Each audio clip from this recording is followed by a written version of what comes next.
300 के around question इसमें देखेंगे, तो ये आपके लिए काफी बढ़िया क्वेश्चन कलेक्शन हो जाएगा। तो चलिए शुरू करते हैं। पहला प्रश्न है, कंप्यूटर में लोगो क्या है? तो कंप्यूटर में लोगो क्या है? तो लोगो एक प्रकार की प्रोग्रामिंग भाषा है, ठीक है, या आपकी जिस तरह की सी होती है, C++, पाइथन होती है, ठीक है, पाइथन है, ये आपकी सारी प्रोग्रामिंग भाषाएं होती हैं, ठीक है। आगे देखते हैं। और अगर बात करें इसका पूरा नाम क्या है लोगो का, तो लोगो का पूरा नाम है ग्राफिक्स ओरिएंटेड, सॉरी हाँ, ग्राफिक्स ओरिएंटेड लैंग्वेज है ये पूरी आपकी लोगो जो है, ठीक है। अगर जियो देखेंगे तो इसका मतलब क्या है? Graphics oriented. और LO का मतलब क्या है? लैंग्वेज ऑफ, ठीक है, तो यानी लैंग्वेज ऑफ ग्राफिक्स ओरिएंटेड, ये इसकी पूरी फुल फॉर्म है। आगे देखते हैं, वेब पेज किस भाषा में लिखा जा सकता है? तो वेब पेज आपका HTML, hyper text markup language, ठीक है, हाइपर टेक्स्ट मार्कअप लैंग्वेज। निम्न में से कौन सी उच्च स्तरीय भाषा नहीं है? तो जो आपकी मशीनी भाषा है, मशीन लैंग्वेज, ये आपकी उच्च स्तरीय भाषा नहीं है। बाकी सारी जावा, C++, C जो मैंने ऊपर बताई आपको, ये सारी उच्च स्तरीय भाषाएं हैं। फोर्ट्रॉन और कोबोल भाषा का सर्वप्रथम प्रयोग किस पीढ़ी के कंप्यूटरों में किया गया था? तो द्वितीय पीढ़ी के कंप्यूटरों में, जिसमें हमने क्या यूज किए थे? ट्रांजिस्टर्स। ट्रांजिस्टर्स इस पीढ़ी के कंप्यूटर्स में यूज होना शुरू हुए थे। उसी पीढ़ी के कंप्यूटर्स में हमने फोर्ट्रॉन और कोबोल भाषा का प्रयोग करना सबसे पहले शुरू किया था। तो देखिए, कोबोल और फोर्ट्रॉन, इनकी फुल फॉर्म भी पूछ लेता है। अगर बात करें कोबोल की, यह मैंने कल आपको बता दी थी वैसे, common CO common business oriented language, ठीक है, कॉमन बिजनेस ओरिएंटेड लैंग्वेज। एक बार ये प्रश्न पूछा गया था कि कोबोल भाषा का प्रयोग किस कार्यों में किया जाता है? तो अगर आप देखेंगे इसके नाम में क्या है? बिजनेस, तो इसका जो काम किया जाएगा वो आपके कमर्शियल एरियाज में ज्यादा यूज है। फोर्ट्रॉन किसका शॉर्ट फॉर्म है? FORTRAN, फोर्ट्रॉन किसका है? फॉर्मूला ट्रांसलेशन, ठीक है, फॉर्मूला ट्रांसलेशन का शॉर्ट फॉर्म है फोर्ट्रॉन। दोनों का आपकी कंप्यूटर प्रोग्रामिंग भाषाएं हैं जो सेकेंड जनरेशन में आपकी यूज की गई थी। फोर्ट्रॉन का पूर्ण रूप क्या है? Formula translation. वैज्ञानिक और गणितीय उपयोग के लिए उच्च स्तरीय या हाई लेवल प्रोग्रामिंग लैंग्वेज कौन सी है? फोर्ट्रॉन। इसका विकास कब हुआ है? 1957 में। कौन सी पीढ़ी के कंप्यूटर्स के लिए? Second generation. इनमें से कौन सा पेज मार्जिन का प्रकार नहीं है? तो देखिए, जो दाया है आपका, सॉरी माफ कीजिए, मध्य, मध्य में आपका कोई पेज मार्जिन नहीं होता। लेफ्ट में होता है, आपने देखा होगा, टॉप पर भी मार्जिन रहता है और लेफ्ट राइट में रहता है और बॉटम पे भी आपका रहता है, लेकिन देखिए मिडिल में कोई आपका मार्जिन नहीं रहता। कंप्यूटर में डेटा को प्रोसेस करने के लिए इसमें से किस भाषा का उपयोग किया जाता है? कौन सी भाषा का? बाइनरी भाषा का, जिसमें दो ही अंक होते हैं, कितने? 0 और 1। कंप्यूटर में डेटा के निरूपण के लिए बाइनरी भाषा का प्रयोग किया जाता है। यह बाइनरी भाषा 0 और 1 से मिलकर बनी होती है। उपयोगकर्ता कंप्यूटर को जो भी डेटा या निर्देश इनपुट के रूप में देता है या कंप्यूटर से जो भी आउटपुट उसे प्राप्त होता है, वह अक्षर, संख्या या संकेत के रूप में होता है। इन सभी डेटा या निर्देशों को पहले बाइनरी संख्या में बदलना पड़ता है, अर्थात डेटा को 0 और 1 के रूप में प्रस्तुत करना पड़ता है, क्योंकि इसमें दो ही अंक होते हैं। प्रोग्रामिंग लैंग्वेज जावा का आविष्कार किसके द्वारा किया गया? बहुत इंपॉर्टेंट है, देखिए जावा भी बहुत फेमस प्रोग्रामिंग लैंग्वेज है। इसका जेम्स गॉसलिंग ने इसका आविष्कार किया था, ठीक है, जेम्स गॉसलिंग। ऑप्शन डी हमारा यहाँ पर ठीक होगा। निम्न में से कौन सी एक कंप्यूटर प्रोग्रामिंग भाषा है? तो यूनिक्स आपका ऑपरेटिंग सिस्टम है, नॉर्टन वायरस होता है आपका, बॉस और स्क्रैच। तो जो स्क्रैच है आपका, ये एक प्रोग्रामिंग लैंग्वेज है, प्रोग्रामिंग लैंग्वेज स्क्रैच। यूनिक्स मैंने बता दिया, याद रखिएगा, ऑपरेटिंग सिस्टम है, बहुत प्रश्न इससे बनते हैं। निम्न में से कौन सी कंप्यूटर की प्रोग्रामिंग लैंग्वेज नहीं है? पाइथन मैंने आपको ऊपर बताया था। देखिए C++ कुछ नहीं होता, C++ ये होती है आपकी प्रोग्रामिंग लैंग्वेज, ना कि ये स्विफ्ट है आपकी, ठीक है, जावा है, C++ होता है केवल, C के बाद 4 प्लस नहीं होते। नीचे आप पढ़ सकते हैं, फोर्ट्रॉन जिसका फुल फॉर्म है फॉर्मूला ट्रांसलेशन, कोबॉल, कोबॉल होती है ये कॉमन बिजनेस ओरिएंटेड लैंग्वेज, जावा होती है, स्विफ्ट होती है, पाइथन होती है, C++ होती है और HTML जिसमें वेब पेज वगैरह आपके लिखे जाते हैं। जावा स्क्रिप्ट का आधिकारिक या आधिकारिक नाम क्या है? जावा स्क्रिप्ट का आधिकारिक नाम है ECMA script. Option A, ECMA script, ये इसका ऑफिशियल नेम है। अगर देखेंगे मुख्यतः क्लाइंट साइड में वेब पेज के निर्माण हेतु ये प्रयुक्त होती है प्रोग्रामिंग लैंग्वेज। इसका निर्माण 1995 में ब्रेंडर इंच द्वारा किया गया था। निम्न में से किसका, और जावा हमने ऊपर बात करी थी, ठीक है, आपने देखा होगा है ना, उसका भी जेम्स गॉसलिंग दिया हुआ था, उसको भी याद रखिएगा। निम्न में से किसका उपयोग वेब पेज लिखने के लिए किया जाता है, किसका उपयोग किया जाता है? HTML फुल फॉर्म क्या है? Hyper text markup language. HTTP की भी मैंने कल आपको बता दी थी क्या होती है, हाइपर टेक्स्ट ट्रांसफर प्रोटोकॉल। और कभी कभी इसके आगे एस लिखा रहता है, किसमें? ग्रीन कलर आपको वहां पर दिखाई देगा। एस का मतलब होता है सिक्योर या सुरक्षित। URL की फुल फॉर्म क्या थी? Uniform resource locator. FTP की फुल फॉर्म क्या होती है? File transfer protocol. ठीक है, फाइल ट्रांसफर प्रोटोकॉल FTP की फुल फॉर्म होती है। URL में कल हमने देखा था SSC वाले पेपर में क्या पूछा गया था कि URL में जो R है उसका मतलब क्या होता है, तो URL में R होता है resource, uniform resource locator. Fortran कब की भाषा है? तो हमने देखा था कब की भाषा है, आपकी पहली उच्च स्तरीय प्रोग्रामिंग भाषा है जो सेकंड जनरेशन के कंप्यूटर में यूज होनी शुरू हुई थी। 1957 में इसका स्टार्ट किया गया था, किसके द्वारा? IBM के द्वारा, इंटरनेशनल बिजनेस मशीन। एक सरल क्वेरी भाषा है जिसका उपयोग एक रिलेशन डेटाबेस में हैंडलिंग और डेटा तक पहुंचने के लिए किया जाता है। तो देखिए, अगर आपको फुल फॉर्म भी पता होगी तो आप आराम से कर जाएंगे। SQL।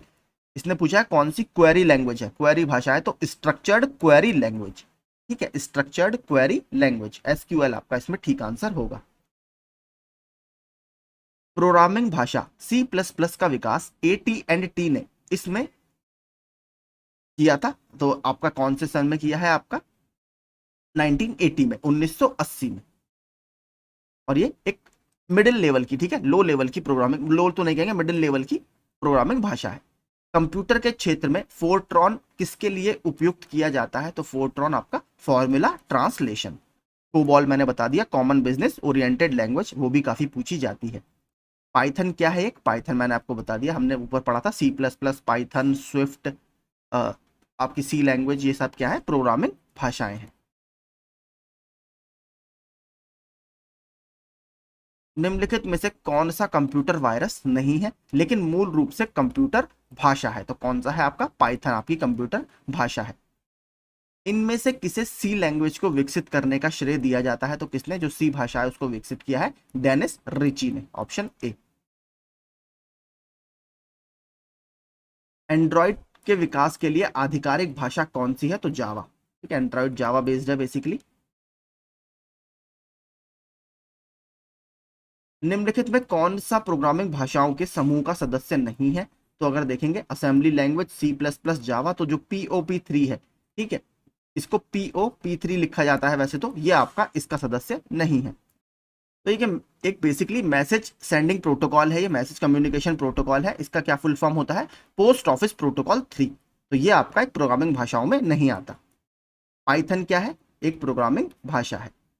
यूनिकोड उपलब्ध कराता है, देखिए अगर आपने MS वर्ड वगैरह चलाया होगा तो उसमें देखिएगा आपको एरियल, यूनिकोड, इस तरीके के यूनिकोड आपको वहां पर दिखते हैं। तो यूनिकोड आपको क्या उपलब्ध कराता है?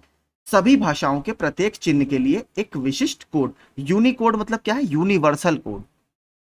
ठीक है, एक यूनिक कोड आपको, सॉरी, इसमें आप एक यूनिक कोड आपको प्रोवाइड कराया जाएगा। यूनिकोड में एक यूनिक कोड प्रोवाइड कराया जाएगा, इसके लिए, सभी भाषाओं के लिए, जो उसमें प्रत्येक चिन्ह यूज किया जाएगा, जो साइन उसमें आप यूज करोगे, उसके लिए एक विशेष कोड दिया जाता है। निम्नलिखित में कौन सा एल्गोरिदम का ग्राफिकल प्रतिनिधित्व है? तो एल्गोरिदम का ग्राफिकल रिप्रेजेंटेशन क्या है आपका? Flow chart, option C. आपने देखे होंगे फ्लो चार्ट वगैरह लोग बनाते भी हैं मेंस वगैरह में।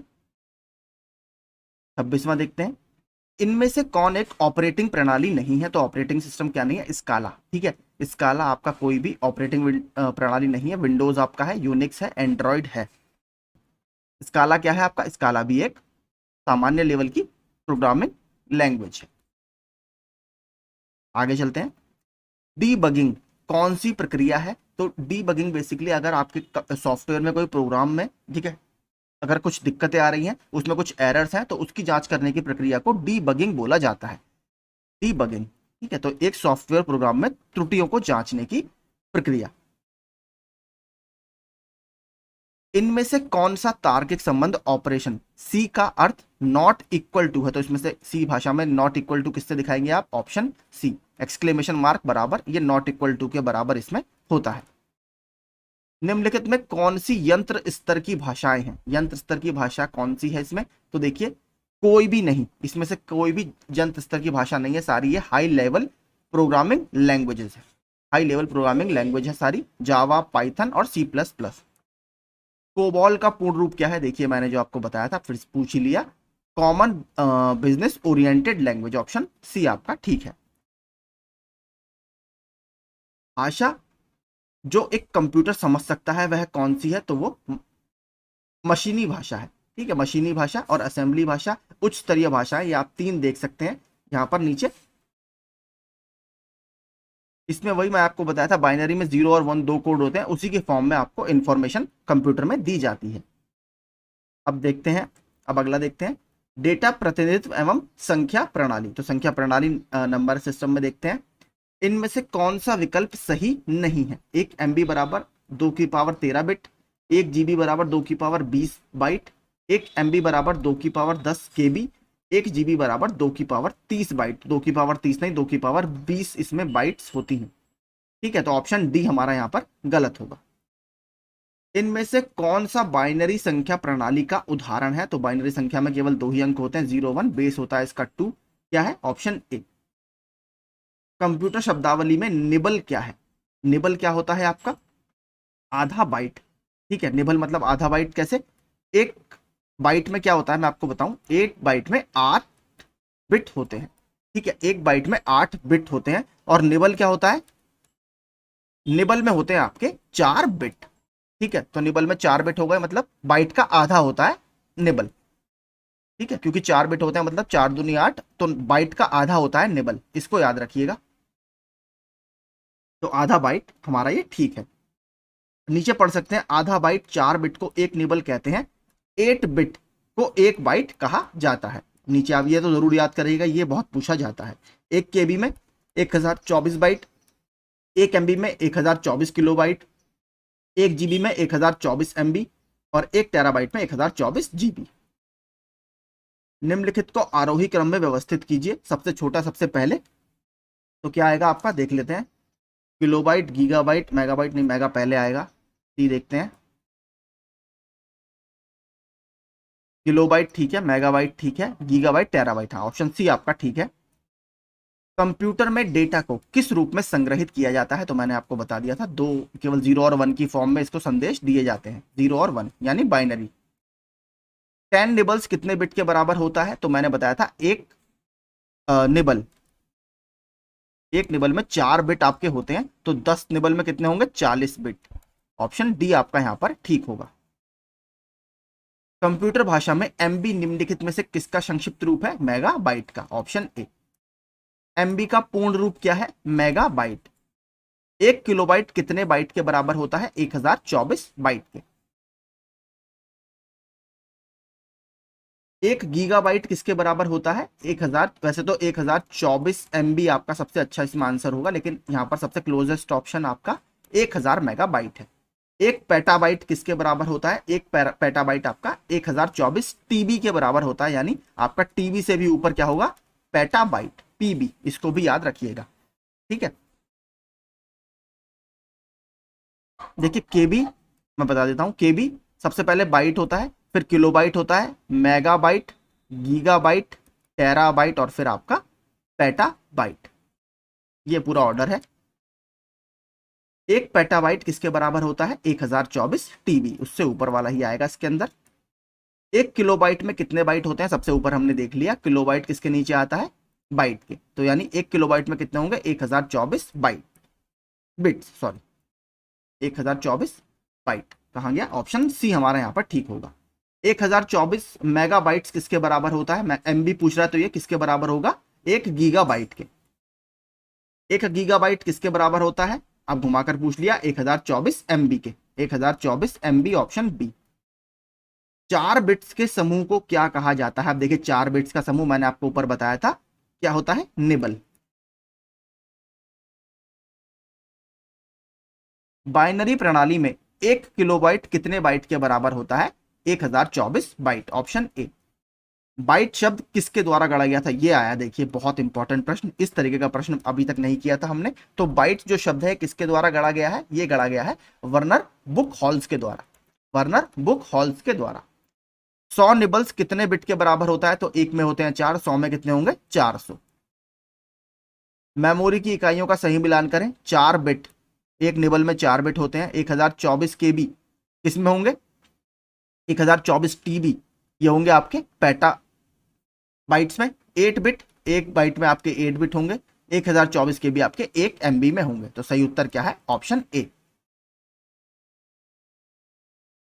निम्नलिखित में से कंप्यूटर मेमोरी का सबसे बड़ा साइज कौन सा है? तो कंप्यूटर मेमोरी का अगर सबसे बड़े साइज की बात करें वो है योटाबाइट। इसमें देखिए पेटाबाइट से भी बड़ा आता है आपका योटाबाइट। यहां पर आप देख सकते हैं पेटाबाइट, एक्साबाइट, जेटाबाइट और योटाबाइट। तो प्लीज इसको आप जरूर याद रखिए क्योंकि ये थोड़े से न्यू टर्म्स है हमारे लिए। इसका आप स्क्रीनशॉट लेकर प्लीज रख लीजिए, एक दो बार इसको रिवाइज करते रहिए। मैं कुछ भी बनाऊंगा अभी आपके लिए, मॉक टेस्ट भी लेकर आऊंगा तो मैं भी आपको रिवाइज करा दूंगा। इसका स्क्रीनशॉट आप जरूर लीजिएगा क्योंकि देखिए पेटाबाइट तक सब याद करते हैं, इसके बाद ज्यादा कोई याद नहीं करता। आगे देखते हैं, 1 टेराबाइट किसके बराबर होता है? तो 1024 जीबी के, 1024 जीबी के। और 1024 पीबी के बराबर कौन होगा आपका? जो हमने और नीचे पढ़ा था जेटाबाइट।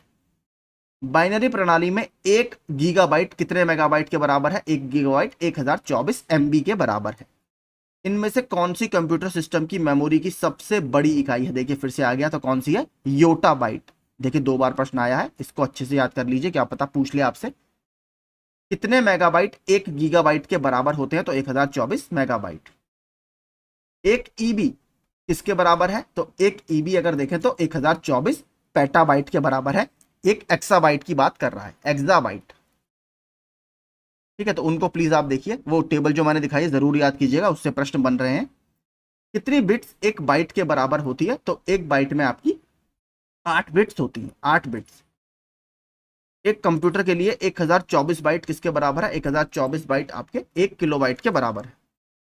1 टेराबाइट में कितने गीगाबाइट होते हैं? 1 टेराबाइट में 1024 गीगाबाइट होते हैं।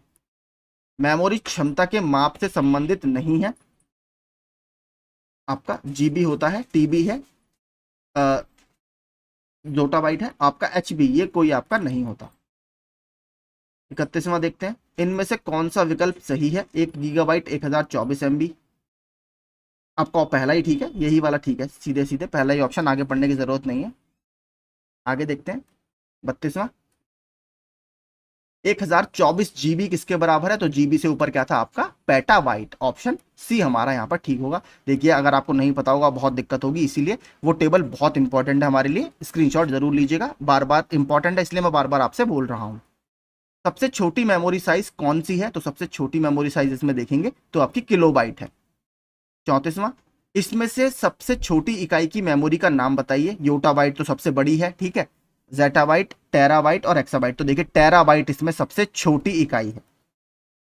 देखिए अगले प्रश्न देखते हैं 35वां, इसमें थोड़ा सा इसने अलग तरीके से पूछा है। 1 गीगाबाइट वैसे तो 1024 MB के बराबर होता है, लेकिन यहां पर इसने पूछा है उस किसमें? आपके दशमलव मान में। तो MB बराबर बेसिकली आपका अगर हम देखेंगे तो इसमें जो सबसे क्लोजेस्ट ऑप्शन है 1000 की पावर 3, ऑप्शन सी हमारा यहां पर ठीक होगा। कंप्यूटर के लिए बिट का पोर्टमेंटू है, तो बिट का पोर्टमेंटू क्या है आपका? अगर हम देखें तो binary digit, binary digit, option B. इनमें से कौन सी इकाई कंप्यूटर में डेटा स्टोरेज की सबसे छोटी इकाई है? तो पेंटाबाइट तो बड़ा है, मेगाबाइट, ऑप्शन डी हमारा सबसे छोटा है। किसी कंप्यूटर में हेतु बिट का क्या अर्थ है? तो बाइनरी डिजिट, बाइनरी डिजिट। असंगत को चुनना है हमें इसमें से, optical disk, magnetic storage, solid state drive और आपकी पेटाबाइट। ठीक है, ये सारी जितनी आपकी देखिए ये सब स्टोरेज डिवाइसेस है, फिजिकल स्टोरेज डिवाइसेस, लेकिन अगर पेटाबाइट की बात करें तो ये किसकी इकाई है? जो मेमोरी है उसकी इकाई है कि कितनी मेमोरी आपके कंप्यूटर में है, तो पेटाबाइट उसकी इकाई है। दशमलव संख्या 10 का बाइनरी तुल्यांक कितना है? तो बाइनरी अगर निकालना हो आपको तो मैं बता देता हूं, क्योंकि बाइनरी का जो बेस होता है वो 2 होता है, तो हमें 10 को इससे डिवाइड करना पड़ेगा। कितना होगा आपका? 2 पंजे 10, आपका 0 बचा, फिर 2 से दो दूनी 4, आपका 1 बचा, फिर यहाँ से 2 एकम 2, फिर 0 बचा। ठीक है, तो अगर आप यहाँ से पूरा निकालेंगे तो 1010 बेस 2, ये आपका पूरा नीचे से उल्टा इसमें आपको लिखना पड़ता है, याद रखिएगा, नीचे से ऊपर। 2 से क्यों डिवाइड किया? क्योंकि 2 हमारा बाइनरी का बेस होता है। इसको फिर आपको इस तरीके से लिखना पड़ता है पूरा, जो मैंने निकाल कर दिखाया। तो 1010 आपका इसमें सही आंसर होगा, ऑप्शन बी। इन और इन अंकों का उपयोग बाइनरी संख्या में होता है, किसका? 0 और 1 का। बाइनरी नंबर 100101 की पूरक है, तो इसमें पूरक हमें निकालना है। इसकी पूरक क्या होगी? तो ये होगा 0 का 1, 1 का 0, 0 का 1, 0 का 1, 1 का 0। तो ये होगी हमारी 01101, 01101, ऑप्शन सी में आपका है। 11111 का बाइनरी मान क्या होगा? तो इसका बाइनरी मान क्या होगा? तो इसका बाइनरी मान होगा 2 की पावर 5 माइनस 1। यहां पर आप देख सकते हैं 2 की पावर 0 से स्टार्ट किया जाता है, 2 की पावर 0, 2 की पावर 1, 2 की पावर, ठीक है, इस तरीके से चलता है ये। पर ये लेकिन देखिए यहाँ पर डेसिमल होगा ये, जहां तक मुझे लगता है डेसिमल मान। ठीक है, इसका डेसिमल मान होगा ये, ना कि बाइनरी, क्योंकि बाइनरी तो ये ऑलरेडी है ही, तो डेसिमल होगा ये। 32 का बाइनरी निरूपण क्या है? तो 32 का अब आपको फिर से देखिए निकालना पड़ेगा। मैंने बताया था नीचे से ऊपर इसमें लिखना होता है 100000 बेस 2। आपका 100 कौन सा है? ऑप्शन सी में है केवल। जैसे मैंने ऊपर 14 निकाला था वैसे ही देखिए सेम इन्होंने निकाला है। 1111 का बाइनरी मान है, अगर इसको देखेंगे तो क्या मिलेगा आपको? वही देखिए 2 की पावर 0, 2 की पावर 1, 2 की पावर 2, 2 की पावर 3। तो इससे निकाल लीजिए 8 + 4 + 2 + 1 15, तो 2 की पावर 4 माइनस 1, ये ठीक है। एक बाइट समूह है, तो एक बाइट में कितने होते हैं आपके? 8 बिट्स होते हैं, और एक निबल में कितने होते हैं? 4 बिट्स होते हैं। इसीलिए निबल को क्या बोला जाता है? बाइट का आधा, हाफ बाइट बोला जाता है। अगला देखते हैं 92 का बाइनरी निरूपण क्या है? तो 92 का देखिए वैसे ही आप निकाल सकते हैं जैसे 14 और 32 का हमने निकाला है। क्या होगा आपका? ऑप्शन सी इसमें निकल कर आ जाएगा। बस याद रखना है नीचे से उल्टा हमें लिखना होता है, नीचे से ऊपर की तरफ। एक कंप्यूटर के स्मृति को सामान्यतः किलोबाइट या मेगाबाइट के रूप में अभिव्यक्त किया जाता है। एक बाइट बना होता है किसका? तो 8 बाइनरी डिजिट्स का, 8 द्विचर अंक का। ऑप्शन बी हमारा यहाँ पर ठीक होगा। देखिए बूलियन से बहुत ज्यादा प्रश्न आपके नहीं बनते, इसमें सॉल्व करने में बहुत टाइम जाएगा। मैं आपको सीधे अगला टॉपिक इसमें पढ़ाता हूँ जो हमारे लिए इंपॉर्टेंट है। ये देखिए अगला चैप्टर हमारा सॉफ्टवेयर, इससे भी काफी प्रश्न आपके बनेंगे। कंपाइलर व इंटरप्रेटर्स किसके उदाहरण है? तो ये हमारे सिस्टम सॉफ्टवेयर के उदाहरण है। वह सिस्टम सॉफ्टवेयर है जो कंप्यूटर हार्डवेयर और सॉफ्टवेयर रिसोर्स का प्रबंधन करता है और कंप्यूटर के प्रोग्रामों के लिए कॉमन सेवाएं प्रदान करता है। तो कौन सा है? आपका ऑपरेटिंग सिस्टम एक ऐसा सॉफ्टवेयर है। एक हाई लेवल सोर्स प्रोग्राम को पहले एक ऐसे रूप में रूपांतरित किया जाना चाहिए जिसे मशीन समझ सकती हो। यह किस सॉफ्टवेयर का उपयोग कर कर किया जा सकता है? इंपॉर्टेंट प्रश्न है, तो यह कंपाइलर का उपयोग कर कर किया जा सकता है। कंपाइलर बेसिकली देखिए है क्या? कंपाइलर एक सॉफ्टवेयर प्रोग्राम है जो उच्च स्तरीय भाषा कोड को बाइनरी कोड यानी मशीनी भाषा में परिवर्तित करता है, जिसे कंप्यूटर द्वारा समझा और एग्जीक्यूट किया जा सकता है, क्योंकि कंप्यूटर आपके बाइनरी डिजिट्स 0 और 1 के आधार पर ही कार्य करता है। निम्नलिखित में से कौन सा विकल्प ऑपरेटिंग सिस्टम को परिभाषित करता है? तो अगर देखेंगे सबसे अच्छा जो है यह उन प्रोग्रामों का एक सेट है जो कंप्यूटर के काम को करने के तरीके को नियंत्रित करता है और अन्य प्रोग्राम्स को चलाता है। तो ये आपका सबसे अच्छा ऑपरेटिंग सिस्टम्स का उदाहरण है या डेफिनेशन है। निम्नलिखित में कौन सा स्प्रेडशीट का एक उदाहरण है? तो स्प्रेडशीट का सबसे बेहतरीन एग्जांपल आपका माइक्रोसॉफ्ट एक्सेल है।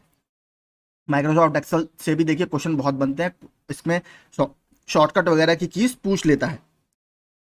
किसी प्रोग्राम या कोड का एक हिस्सा जो व्यक्ति के कंप्यूटर में उसकी जानकारी के बिना लोड हो जाता है और उसकी इच्छा के विरुद्ध संचालित होने लगता है, इस प्रकार के रूप में जाना जाता है। इसको क्या बोला जाता है? आपका वायरस। ठीक है, आप कुछ भी चीज डाउनलोड करते हैं तो आपको बिना बताए आपके कंप्यूटर में एंटर कर जाता है और उसमें अनडिजायर्ड चेंज करने लगता है, जिससे आपको परेशानी होती है, कंप्यूटर की स्पीड खराब हो जाती है, फाइल्स आपकी करप्ट हो जाती हैं, तो बिना जानकारी के आपके काम करता है। डीओएस का पूरा नाम क्या है? Disk operating system. Option C हमारा यहां पर ठीक होगा। कंप्यूटर प्रोग्रामिंग में वायरस का सही पूर्ण रूप क्या है? तो वायरस की अगर फुल फॉर्म की बात करें तो क्या है? वायरस एक सिंपली सॉफ्टवेयर प्रोग्राम ही होता है। तो इसका जो है vital information resources under seize, vital information resources under seize. निम्नलिखित में से किस कंप्यूटर प्रोग्राम को अपने कंप्यूटर पर रूट या एडमिनिस्ट्रेटिव एक्सेस को प्राप्त करने के लिए अटैकर्स द्वारा डिजाइन किया जाता है? किसको? रूट किट्स को। बहुत इंपॉर्टेंट है, देखिए ये भी प्रश्न लगातार पूछे जाते रहते हैं क्योंकि साइबर अटैक्स वगैरह हमारे यहाँ काफी होते हैं। तो रूट किट्स को, रूट किट्स कंप्यूटर प्रोग्राम को अपने कंप्यूटर पर रूट या एडमिनिस्ट्रेटिव एक्सेस को प्राप्त करने के लिए अटैकर्स द्वारा डिजाइन किया जाता है। ट्रोजन हॉर्स क्या है? तो ट्रोजन हॉर्स तो वायरस है, बहुत फेमस है। ट्रोजन हॉर्स एक वायरस अटैक है। कंप्यूटर का ऑपरेटिंग सिस्टम किसका उदाहरण है? ये एक सिस्टम सॉफ्टवेयर का उदाहरण है। हमने सबसे पहले ही प्रश्न में देखा था, सिस्टम सॉफ्टवेयर ना कि एप्लीकेशन। सिस्टम लगाइएगा। निम्नलिखित में से कौन सा ऑपरेटिंग सिस्टम का कार्य है? तो सिक्योरिटी, फाइल मैनेजमेंट और मेमोरी मैनेजमेंट, इनमें से सभी। ऑप्शन बी हमारा ठीक है। BIOS का फुल रूप क्या है? मैंने बताया था, basic input output system. Option C. और मैंने एक और बताया था आपको, गीगो क्या था? गार्बेज इन गार्बेज आउट, यानी कूड़ा अंदर कूड़ा बाहर। अगर आप खराब इंफॉर्मेशन कंप्यूटर में देंगे तो ये उम्मीद मत कीजिएगा कि आपको अच्छी इंफॉर्मेशन मिलेगी, इंफॉर्मेशन भी खराब ही मिलेगी। अगला देखते हैं, विनजिप का क्या कार्य है? इंपॉर्टेंट है, नया शब्द है हमारे लिए। तो विनजिप का कार्य क्या है? यह बड़ी फाइलों को छोटी फाइलों में कंप्रेस करता है। आपने देखा होगा कि भाई जिप फाइल बनाकर दे दो, तो ये बड़ी फाइलों को छोटी फाइल में कंप्रेस कर देता है ताकि आपका मेमोरी कम ले। आगे देखते हैं, लाइनक्स उदाहरण है किसका? तो लाइनक्स भी आपका ऑपरेटिंग सिस्टम का उदाहरण है। Option D. किसने बनाया था? लिनस टोरवाल्ड्स ने। ये भी कल हमने उसमें देखा था, एसएससी वाली जो मैंने आपको वीडियो डाला था 100 वन लाइनर वाला, प्लीज उसको देख लीजिए, बहुत अच्छा वीडियो है। उसमें भी बहुत अच्छे कंप्यूटर के प्रश्न हैं जो एसएससी के जेई परीक्षा में सीजीएल में पूछे गए हैं, वो आपको बहुत हेल्प करेगा। इसको देख लीजिए, उसको देख लीजिए, और हमारा यूथ कंपटीशन टाइम्स वाला वीडियो देख लीजिएगा। इसके बाहर क्वेश्चन मैं नहीं मानता आएगा, क्योंकि यही प्रश्न रिपीट होते रहते हैं। वीडियो पसंद आ रहा हो तो प्लीज लाइक जरूर कीजिएगा। लाइनक्स क्या है? लाइनक्स भी आपका ऑपरेटिंग सिस्टम का उदाहरण है। यूनिक्स, एमएस डॉस अगर देखेंगे, डिस्क ऑपरेटिंग सिस्टम, यहीं से आप आंसर लगा सकते थे। डिस्क ऑपरेटिंग सिस्टम किसका उदाहरण है? ये ऑपरेटिंग सिस्टम। आगे देखते हैं, 18वां, जब एक कंप्यूटर वायरस खुद को किसी अन्य कंप्यूटर प्रोग्राम में संलग्न करता है तो इसे किसके रूप में जाना जाता है? इसे ट्रोजन हॉर्स के रूप में जाना जाता है, ट्रोजन हॉर्स। आगे देखते हैं, उबुंटू, मिंट और फेडोरा, इनमें से किसके संस्करण या वर्जन्स हैं? तो ये आपके लाइनक्स के या लिनक्स के वर्जन्स हैं। Option A. निम्नलिखित में से कौन सा कंप्यूटर हार्डवेयर एवं सॉफ्टवेयर को प्रबंधित करने के लिए प्रयुक्त एक ओपन सोर्स ऑपरेटिंग सिस्टम है? क्या है? लिनक्स। माइक्रोसॉफ्ट एक्सेल में वर्कबुक किसका एक संग्रह होता है? तो वर्कशीट्स का एक संग्रह होता है, वर्कशीट्स का। Option C. निम्नलिखित में कौन सा ऑपरेटिंग सिस्टम नहीं है? तो इसमें से एंड्रॉइड, उबुंटू, मिंट, टैली देखिए आपका ऑपरेटिंग सिस्टम नहीं है। टैली आपने देखा होगा, टैली ईआरपी, तो ये एक अकाउंटिंग वगैरह में यूज किया जाता है, जो अकाउंट्स वगैरह का काम करते हैं। उपयोगकर्ता और हार्डवेयर के बीच एक इंटरफेस है। क्या है इंटरफेस? ऑपरेटिंग सिस्टम जो यूज कर रहा है और जो आपका कंप्यूटर हार्डवेयर है उसके बीच में एक इंटरफेस का कार्य करता है। पहला विंडोज ऑपरेटिंग सिस्टम 1992 में माइक्रोसॉफ्ट द्वारा विकसित किया गया था।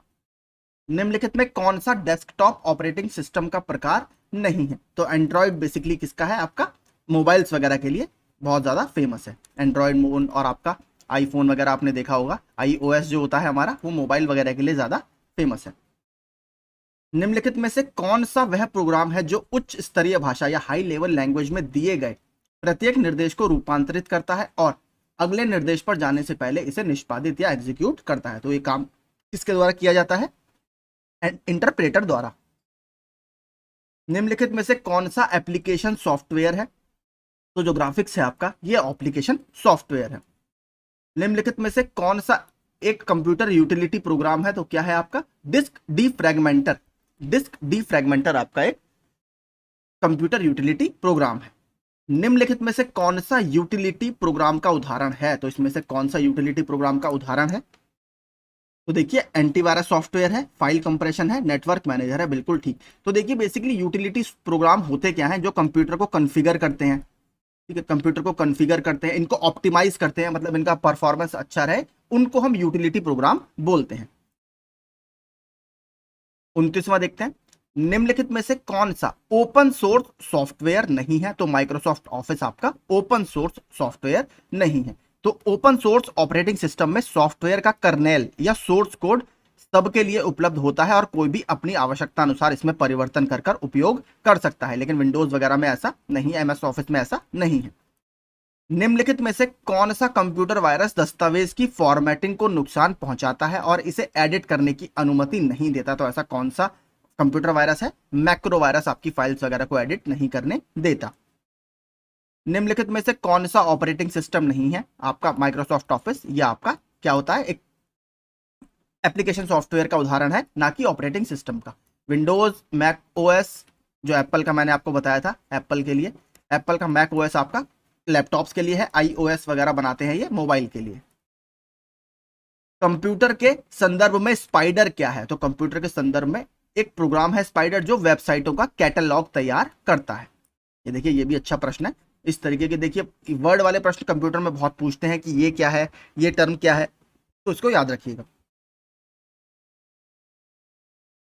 निम्न में से कौन सा एक ऑपरेटिंग सिस्टम नहीं है? तो एमएस डॉस तो है ही, डिस्क ऑपरेटिंग सिस्टम, उबुंटू है, मिंट है, जावा लेकिन क्या है, एक प्रोग्रामिंग लैंग्वेज है या प्रोग्रामिंग भाषा है। परस्पर संबंधित फाइलों का एक संग्रह और प्रोग्राम का एक सेट जो उपयोगकर्ताओं को इन फाइलों तक पहुंचने और संशोधित करने की अनुमति देता है के रूप में जाना जाता है क्या? Database management system, DBMS. ठीक है, डीबीएमएस बोला जाता है इसको, database management system, option B.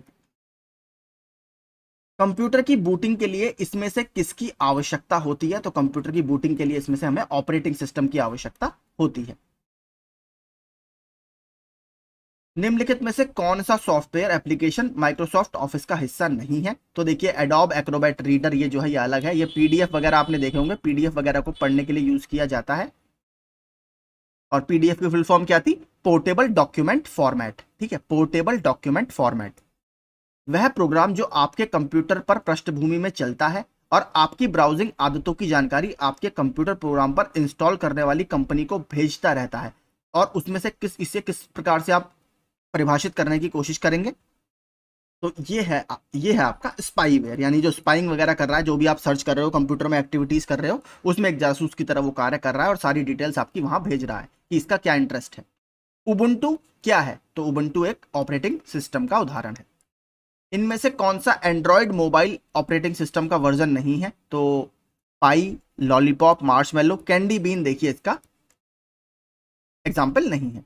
वह सिस्टम प्रोग्राम क्या कहलाता है जो किसी निर्देश या इंस्ट्रक्शन को एक ही समय पर रूपांतरित या ट्रांसलेट और निष्पादित अर्थात एग्जीक्यूट करता है? तो क्या बोलते हैं? Assembler, option C. इंटरप्रेटर हमने ऊपर देख लिया था, कंपाइलर भी मैं आपको बता चुका हूं ऊपर ही। निम्नलिखित में से कौन सा कंप्यूटर का सॉफ्टवेयर घटक है? तो सॉफ्टवेयर घटक क्या होता है? आपका प्रोग्राम है, ऑप्शन सी। बाकी सारे आपके हार्डवेयर हैं। मैंने बताया था कंप्यूटर के वे भाग जिनको हम छू सकते हैं और महसूस कर सकते हैं हार्डवेयर कहलाते हैं। डैश को मानव उपयोगकर्ता और कंप्यूटर हार्डवेयर के बीच एक इंटरफेस के रूप में जाना जाता है। फिर से रिपीट हो गया, किसको? ऑपरेटिंग सिस्टम को। संपूर्ण प्रोग्राम को मशीनी भाषा में परिवर्तित करने वाला कंप्यूटर प्रोग्राम क्या कहलाता है? इसको बोलते हैं कंपाइलर। कंपाइलर क्या करता है? 0 और 1 की फॉर्म में कंप्यूटर को आपका इंफॉर्मेशन देता है, क्योंकि वो इन्हीं को प्रोसेस कर सकता है। एक कंप्यूटर प्रोग्राम जो सोर्स कोड को ऑब्जेक्ट कोड में बदल देता है उसे क्या कहा जाता है? इसे बोला जाता है कंपाइलर। उस प्रोग्राम का क्या नाम है जो स्रोत कोड या सोर्स कोड को ऑब्जेक्ट कोड में अनुवादित करता है? फिर से वही पूछा, देखिए कंपाइलर। 3 प्रश्न देखिए आप लगातार, और अलग अलग तरीके के हैं तीनों, तो आपको ऐसे ही प्रश्न वहां पर मिल सकते हैं, आपको टैकल करने में कोई दिक्कत नहीं होगी। इनमें से किसका प्रयोग कंप्यूटर द्वारा एक प्रक्रिया या अभिमुख भाषा कार्यक्रम को मशीनी भाषा कार्यक्रम में बदल देता है? फिर से क्या है आपका? कंपाइलर। वीडियो तो देखिए मॉनिटर का दूसरा नाम है, ठीक है, वीडियो मॉनिटर का दूसरा नाम है। इसकी फुल फॉर्म भी पूछी जा चुकी है, याद रखिएगा, वीडियो डिस्प्ले यूनिट। विषम हमें चुनना है इसमें से स्पाईवेयर, रूटकिट्स, रैंसमवेयर, इस सारे आपके कंप्यूटर वायरस के अलग अलग टाइप हैं। एंटीवायरस तो वो होता है जो आप कंप्यूटर में इंस्टॉल करते हैं ताकि आप पर वायरस अटैक ना हो या आपका कंप्यूटर सिक्योर रहे। डी आपका सही आंसर होगा। निम्नलिखित में से कौन सा इंस्टेंट मैसेजिंग एप्लीकेशन नहीं है? Nimbus, Hangouts, eBuddy. देखिए गूगल क्रोम आपका वेब ब्राउजर है, सर्च इंजन है, ना कि instant messaging platform. Mobile operating system software Android OS 2007 में किस कंपनी ने विकसित किया था? तो एंड्रॉइड को आपका गूगल कॉर्पोरेशन द्वारा विकसित किया गया है। निम्नलिखित में से कौन सा एक कंप्यूटर को संक्रामित करने वाला वायरस नहीं है? तो देखिए नॉर्टन क्या है, आप एक नॉर्टन एक एंटीवायरस है, एंटीवायरस।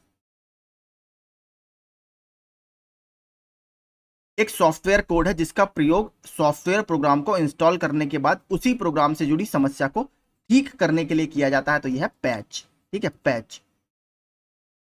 आधुनिक कंप्यूटर किसी भी कार्य को करने के लिए निर्देशों के एक समूह का पालन करते हैं।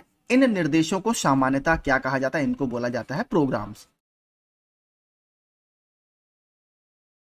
इनमें से कौन सी एक कंप्यूटर ऑपरेटिंग सिस्टम नहीं है? तो देखिए जो पास्कल है ये आपका कोई कंप्यूटर ऑपरेटिंग सिस्टम नहीं है। लाइनक्स है, बेयर धातु है और आपका यूनिक्स है। पास्कल क्या है? आपकी ये प्रोग्रामिंग लैंग्वेज है। मैक ओएस किसके द्वारा विकसित किया गया ऑपरेटिंग सिस्टम है? मैकबुक आपके आते हैं किसके? एप्पल के। ऑप्शन सी आपका सही होगा। मल्टीटास्किंग प्रणाली पर विशेष रूप से किसे संदर्भित करती है?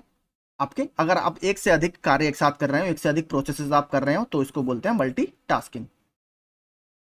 निम्न में से कौन सा विकल्प प्रोग्रामिंग सॉफ्टवेयर है? तो कौन सा विकल्प है आपका? क्या बेसिक। ठीक है, क्यू बेसिक आपका क्या है? प्रोग्रामिंग सॉफ्टवेयर है। मैककेफी क्या है? तो मैककेफी एक एंटीवायरस है, मैककेफी एंटीवायरस सॉफ्टवेयर है। Option A. 10 विंडोज क्या है? तो विंडोज 10 आपका क्या है? तो ये एक माइक्रोसॉफ्ट का ऑपरेटिंग सिस्टम है। आगे देखते हैं, ऑपरेटिंग सिस्टम है माइक्रोसॉफ्ट का।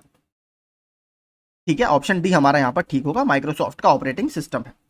निम्नलिखित में से कौन सा एक सर्च इंजन नहीं है? ठीक है, या फ्लिपकार्ट, फ्लिपकार्ट आपकी एप्लीकेशन है ना कि सर्च इंजन। निम्नलिखित में से कौन सा एक इस समूह से संबंधित नहीं है? तो एंड्रॉयड हो गया, बाडा, डिस्क ऑपरेटिंग सिस्टम और सिम्बियन। तो एंड्रॉयड, बाडा, सिम्बियन ये आपके सारे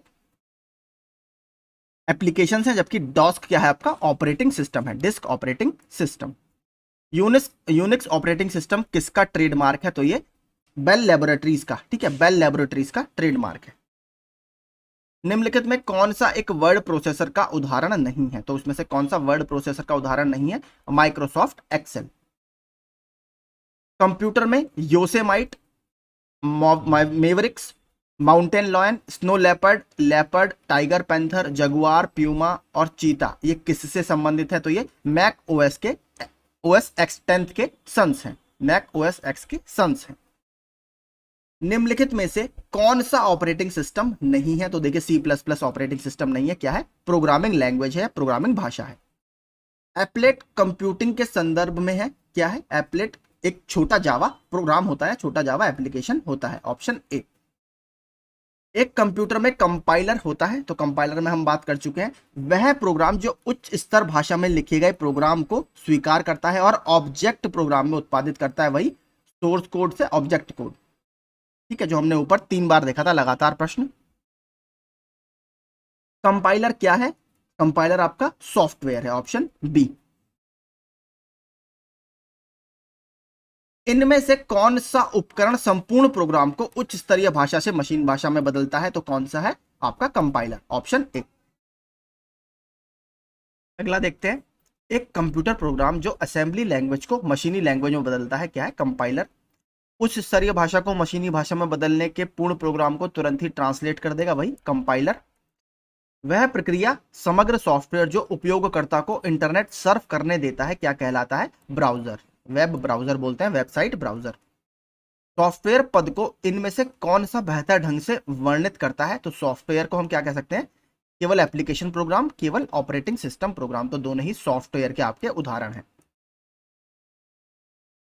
प्रक्रिया सामग्री जिसकी कोडिंग इंटरनेट पर मुक्त रूप से प्राप्त है, जो उपयोगकर्ता के आगे उपयोग और सुधार के लिए खुला हो और जो सामान्यतः सहयोगी प्रकार से विकसित है, वो क्या कहलाती है? विवृत सोर्स। ठीक है, विवृत स्रोत प्रक्रिया सामग्री। ऑप्शन ए इसमें ठीक होगा। एक सॉफ्टवेयर यूजर इंटरफेस सुविधा जो उपयोगकर्ता को अंतिम परिणाम के साथ कुछ भी देखने की अनुमति देता है। अब जब दस्तावेज तैयार किया जा रहा है तो उसको क्या बोला जाता है? विजिविग। ठीक है, विजिविग इस तरीके से आप देखेंगे लिखा जाता है। मशीनी भाषा क्या है? एकमात्र भाषा है जो कंप्यूटर समझता है, 0 और 1 की फॉर्म में मैंने बताया। कौन इसको चेंज करता है? कंपाइलर। कंपाइलर इसको कंप्यूटर के समझने योग्य बनाता है। एक कंप्यूटर में असेंबलर होता है, तो असेंबलर का क्या काम है? असेंबली भाषा से मशीनी भाषा हम देख सकते हैं कहां पर? एक ऐसा प्रोग्राम जो असेंबली भाषा को मशीनी भाषा में अनुवाद करने हेतु यंत्रवत करता है। किसने लाइनेक्स सॉफ्टवेयर का आविष्कार किया? तो लाइनेक्स सॉफ्टवेयर का आविष्कार किसने किया है? आपका माइक्रोसॉफ्ट ने। इसमें से कौन एक ऑपरेटिंग सिस्टम नहीं है? तो इसमें से कौन एक ऑपरेटिंग सिस्टम आपका नहीं है? एंड्रॉइड, आईओएस, लाइनेक्स और power point. MS power point आपका एप्लीकेशन सॉफ्टवेयर है जिसपे आप प्रेजेंटेशन वगैरह बनाते हैं। निम्न में से किस सॉफ्टवेयर का इस्तेमाल एक सिविल अभियांत्रिकीय परियोजना की बड़ी संख्या में गतिविधियों के प्रबंधन हेतु किया जाता है? किसका किया जाता है? एमएस प्रोजेक्ट या माइक्रोसॉफ्ट प्रोजेक्ट। कंप्यूटर के सॉफ्टवेयर में ऑब्जेक्ट प्रोग्राम को गौण मेमोरी से मुख्य मेमोरी में अंतरित करने वाले सॉफ्टवेयर को क्या कहा जाता है? इसको बोलते हैं लिंकर। अब ये देखिए थोड़ा सा और अलग प्रश्न है। कंप्यूटर के सॉफ्टवेयर में ऑब्जेक्ट प्रोग्राम को गौण मेमोरी से मुख्य मेमोरी में अंतरित करने वाले या ट्रांसफर करने वाले सॉफ्टवेयर को क्या कहा जाता है? लिंकर। सॉफ्टवेयर कोड के त्रुटियों को जांचने की प्रक्रिया क्या कहलाती है? इसको बोलते हैं डीबगिंग। हमने ऊपर भी देख लिया था। इनमें से कौन सा डीबीएमएस यानी डेटाबेस मैनेजमेंट सिस्टम सॉफ्टवेयर नहीं है? तो क्या नहीं है? कोबॉल। कोबॉल क्या है आपका? कोबॉल है कॉमन बिजनेस ओरिएंटेड लैंग्वेज, एक प्रोग्रामिंग लैंग्वेज है। शब्द ऑपरेटिंग सिस्टम का अर्थ क्या है? तो अगर ऑपरेटिंग सिस्टम की बात करें, प्रोग्रामों का एक सेट जो कंप्यूटर के कार्य को नियंत्रित करता है। इसके अलावा दूसरे तरीके से कैसे पूछा जाता है? जो कंप्यूटर के हार्डवेयर और यूजर के बीच में एक इंटरफेस के रूप में कार्य करता है, वो भी आपका ऑपरेटिंग सिस्टम ही है। इनमें से कौन सा ऑपरेटिंग सिस्टम नहीं है? डॉस है, लाइनक्स है, विंडोज है, लेकिन ओरेकल आपका कोई ऑपरेटिंग सिस्टम नहीं है, एक डेटाबेस सॉफ्टवेयर है। जब कंप्यूटर स्विच ऑन किया जाता है तथा ऑपरेटिंग सिस्टम हार्ड डिस्क से मेन मेमोरी में लोड होता है, तो उस प्रक्रिया को क्या कहते हैं? उस प्रक्रिया को बोला जाता है बूटिंग। ये भी मैंने आपको उसमें बताया था एसएससी वाले वीडियो में। उसमें भी देखिए बहुत अच्छे प्रश्न है, मैं फिर से कह रहा हूँ, हार्डली आई थिंक 40-42 मिनट का वीडियो है, देख लीजिएगा, बहुत अच्छा आपके लिए रहेगा। एसएससी भी आपका उसमें कवर हो जाएगा। बीआईओएस का पूरा नाम क्या है? Basic input output system, option B. BIOS का क्या कार्य है? तो बीआईओएस का कार्य है सिस्टम हार्डवेयर के पुर्जों को प्रारंभ करना, ऑप्शन ए। निम्न में से कौन सा एक बहु उपयोगकर्ता या मल्टी यूजर ऑपरेटिंग सिस्टम है? तो कौन सा है? यूनिक्स। ये भी अच्छा प्रश्न है। देखिए ऑपरेटिंग सिस्टम से भी काफी प्रश्न आते हैं। एमएस डॉस एक ऑपरेटिंग सिस्टम है जिसमें होता है क्या? आपका कमांड लाइन इंटरफेस। ठीक है, कमांड लाइन इंटरफेस इसमें होता है। एमएस मतलब Microsoft disc operating system, command line interface, option D. अब बात करते हैं डेटा ट्रांसमिशन या डेटा संचार की। HTTPS में प्रोटोकॉल में अक्षर S का क्या अभिप्राय है? पहले तो HTTP ही बहुत पूछता है, हाइपर टेक्स्ट ट्रांसफर प्रोटोकॉल, यही बहुत है इंपॉर्टेंट। S का मतलब होता है इसमें सिक्योर। आपको जब आप साइट सर्च करेंगे, जो सिक्योर साइट्स होती है उसमें ये ग्रीन कलर से आपको दिखेगा, तो आपका सिक्योर, ऑप्शन डी यानी सुरक्षित। उपयोगकर्ता को दूरस्थ ढंग से इंटरनेट के माध्यम से किसी अन्य कंप्यूटर और टर्मिनलों की अभिगम सुविधा प्रदान करता है। कौन करता है? आपका Telnet. Telnet, option C. Computer और नेटवर्किंग के संदर्भ में वैन का पूरा नाम क्या है? Wide area network. Wide area network, option B. मैंने बता दिया था आपको, तीन बहुत इंपॉर्टेंट है, लैन, वैन और मैन। लैन क्या होता है? Local area network. वैन wide area network. MAN metropolitan area network. HTTP में P किसके लिए उपयुक्त हुआ है? प्रोटोकॉल के लिए, हाइपर टेक्स्ट ट्रांसफर प्रोटोकॉल। निम्न में से कौन तारयुक्त ब्रॉडबैंड नहीं है? तो इसमें से कौन तारयुक्त ब्रॉडबैंड नहीं है? सैटेलाइट। डायल अप कनेक्शन में आपके कंप्यूटर को भौतिक रूप से फोन लाइन से जोड़ने के लिए इसमें से किसका प्रयोग किया जाता है? तो इसमें से मॉडेम का। मॉडेम क्या होता है? Modulator and demodulator. इसकी फुल फॉर्म जरूर याद कीजिएगा, बहुत पूछी जाती है। मॉड्यूलेटर, डीमॉड्यूलेटर, यहां पर आप देख सकते हैं। ये इंटरनेट TCP और /IP नामक एक प्रोटोकॉल का उपयोग कर कर काम करता है। TCP और IP का पूरा नाम क्या है? तो आपका इंटरनेट प्रोटोकॉल तो आप सभी को पता ही होगा। TCP होता है transmission control protocol, option A. और इंटरनेट प्रोटोकॉल, कंप्यूटर नेटवर्क में TCP का विस्तार क्या है? Transmission control protocol, option A. Domain नाम इंटरनेट पर प्रत्येक वेबसाइट को दिया गया एक अद्वितीय नाम होता है। डोमेन नाम के अंतिम भाग को डोमेन एक्सटेंशन के रूप में जाना जाता है, जो .gov.in ऐसा आपने देखा होगा। निम्नलिखित में से कौन सा किसी भी सरकारी वेबसाइट का डोमेन एक्सटेंशन है .gov.in, आप यहां पर देख सकते हैं। आगे चलते हैं। www के लिए इसमें से किस प्रोटोकॉल का उपयोग किया जाता है, तो HTTP। एक संचार प्रोटोकॉल है, कौन सा, तो वही हाइपरटेक्स्ट ट्रांसफर प्रोटोकॉल एक आपका संचार प्रोटोकॉल है। एक ऑर्गेनाइजेशन के भीतर एक साझा नेटवर्क जो अपने सभी कर्मचारियों को एक दूसरे के साथ संवाद करने में सक्षम बनाता है, उसे क्या कहा जाता है। ऑर्गेनाइजेशन के भीतर की बात कर रहा है तो वो है इंट्रानेट, ऑप्शन बी। निम्न में से कौन सा लैन का एक लाभ है, तो लैन का पेरिफेरल्स को साझा करना आपका लैन का एक लाभ है। लैन क्या है, लोकल एरिया नेटवर्क। कंप्यूटर के संदर्भ में लैन का क्या तात्पर्य है, local area network, option B. Computer के संदर्भ में किसी स्टोरेज डिवाइस से डेटा प्राप्त करने या किसी परिधीय इकाई यानी पेरिफेरल यूनिट से डेटा प्राप्त करने के लिए लिया गया समय किसके रूप में जाना जाता है, इसे बोला जाता है एक्सेस टाइम। काफी अच्छा देखिए प्रश्न है, एक्सेस टाइम। समान डेटा प्रकार के संलग्न या कंटीन्यूअस डेटा के एक सेट को क्या कहा जाता है, तो इसको एरे बोला जाता है, एरे, ऑप्शन ARRAY, एरे। अगला देखते हैं। वह पोर्ट जो डिजिटल उपकरणों में से डेटा स्थानांतरण के लिए एक प्रोटोकॉल है किस रूप में जाना जाता है, तो क्या है यूएसबी की फुल फॉर्म भी बहुत पूछता रहता है, यूनिवर्सल सीरियल बस। ठीक है, यूनिवर्सल सीरियल बस। आगे देखते हैं। निम्न में से किस प्रकार का नेटवर्क अधिकतम भौगोलिक क्षेत्र को आच्छादित या कवर करता है, तो सबसे ज्यादा कौन कवर करता है, WAN यानी वाइड एरिया नेटवर्क। अगला देखते हैं। वॉकी टॉकी किस संचार चैनल का एक उदाहरण है, तो वॉकी टॉकी हाफ ड्यूप्लेक्स संचार का एक उदाहरण है। अपने कर्मचारियों द्वारा अनन्य उपयोग के लिए संगठन द्वारा उपयोग किया गया एक निजी नेटवर्क होता है, तो क्या होता है, intranet within organisation intranet उपयोग किया जाता है। किस नेटवर्क टोपोलॉजी को कार्य करने के लिए एक हब की आवश्यकता होती है, तो हब में आपका किसकी आवश्यकता होती है, स्टार टोपोलॉजी में यह होता है स्टार टोपोलॉजी। निम्नलिखित नेटवर्क टोपोलॉजी में से किसकी संचरण गति उच्चतम होती है, तो किसकी, लैन की, local area network.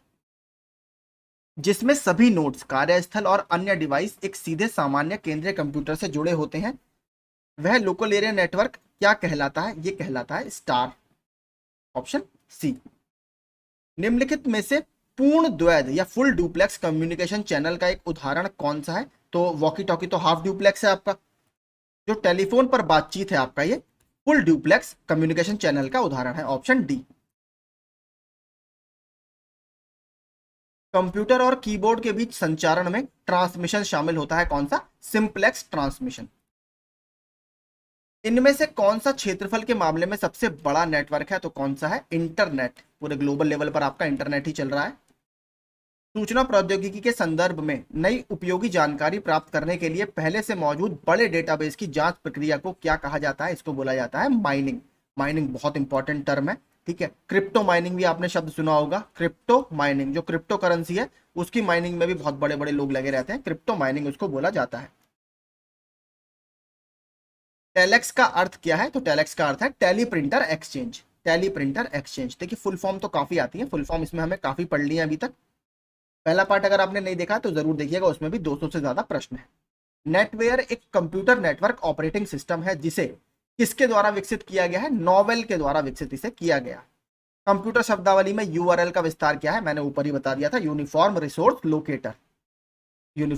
Locator, option D. SSC में आर का मतलब पूछा था, ठीक है, तो वो वाला वीडियो जरूर देख लीजिएगा।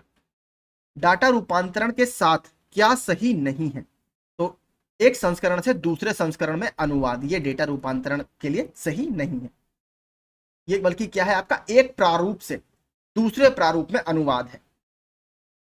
इंटरनेट पर ऑफ साइट केंद्रों में सुरक्षित डेटा को एक्सेस करना क्या कहलाता है, इसको बोला जाता है क्लाउड कंप्यूटिंग। ये बहुत इंपॉर्टेंट है, क्लाउड कंप्यूटिंग का भी डोमेन इंडिया में अब काफी ज्यादा तेजी से फैल रहा है।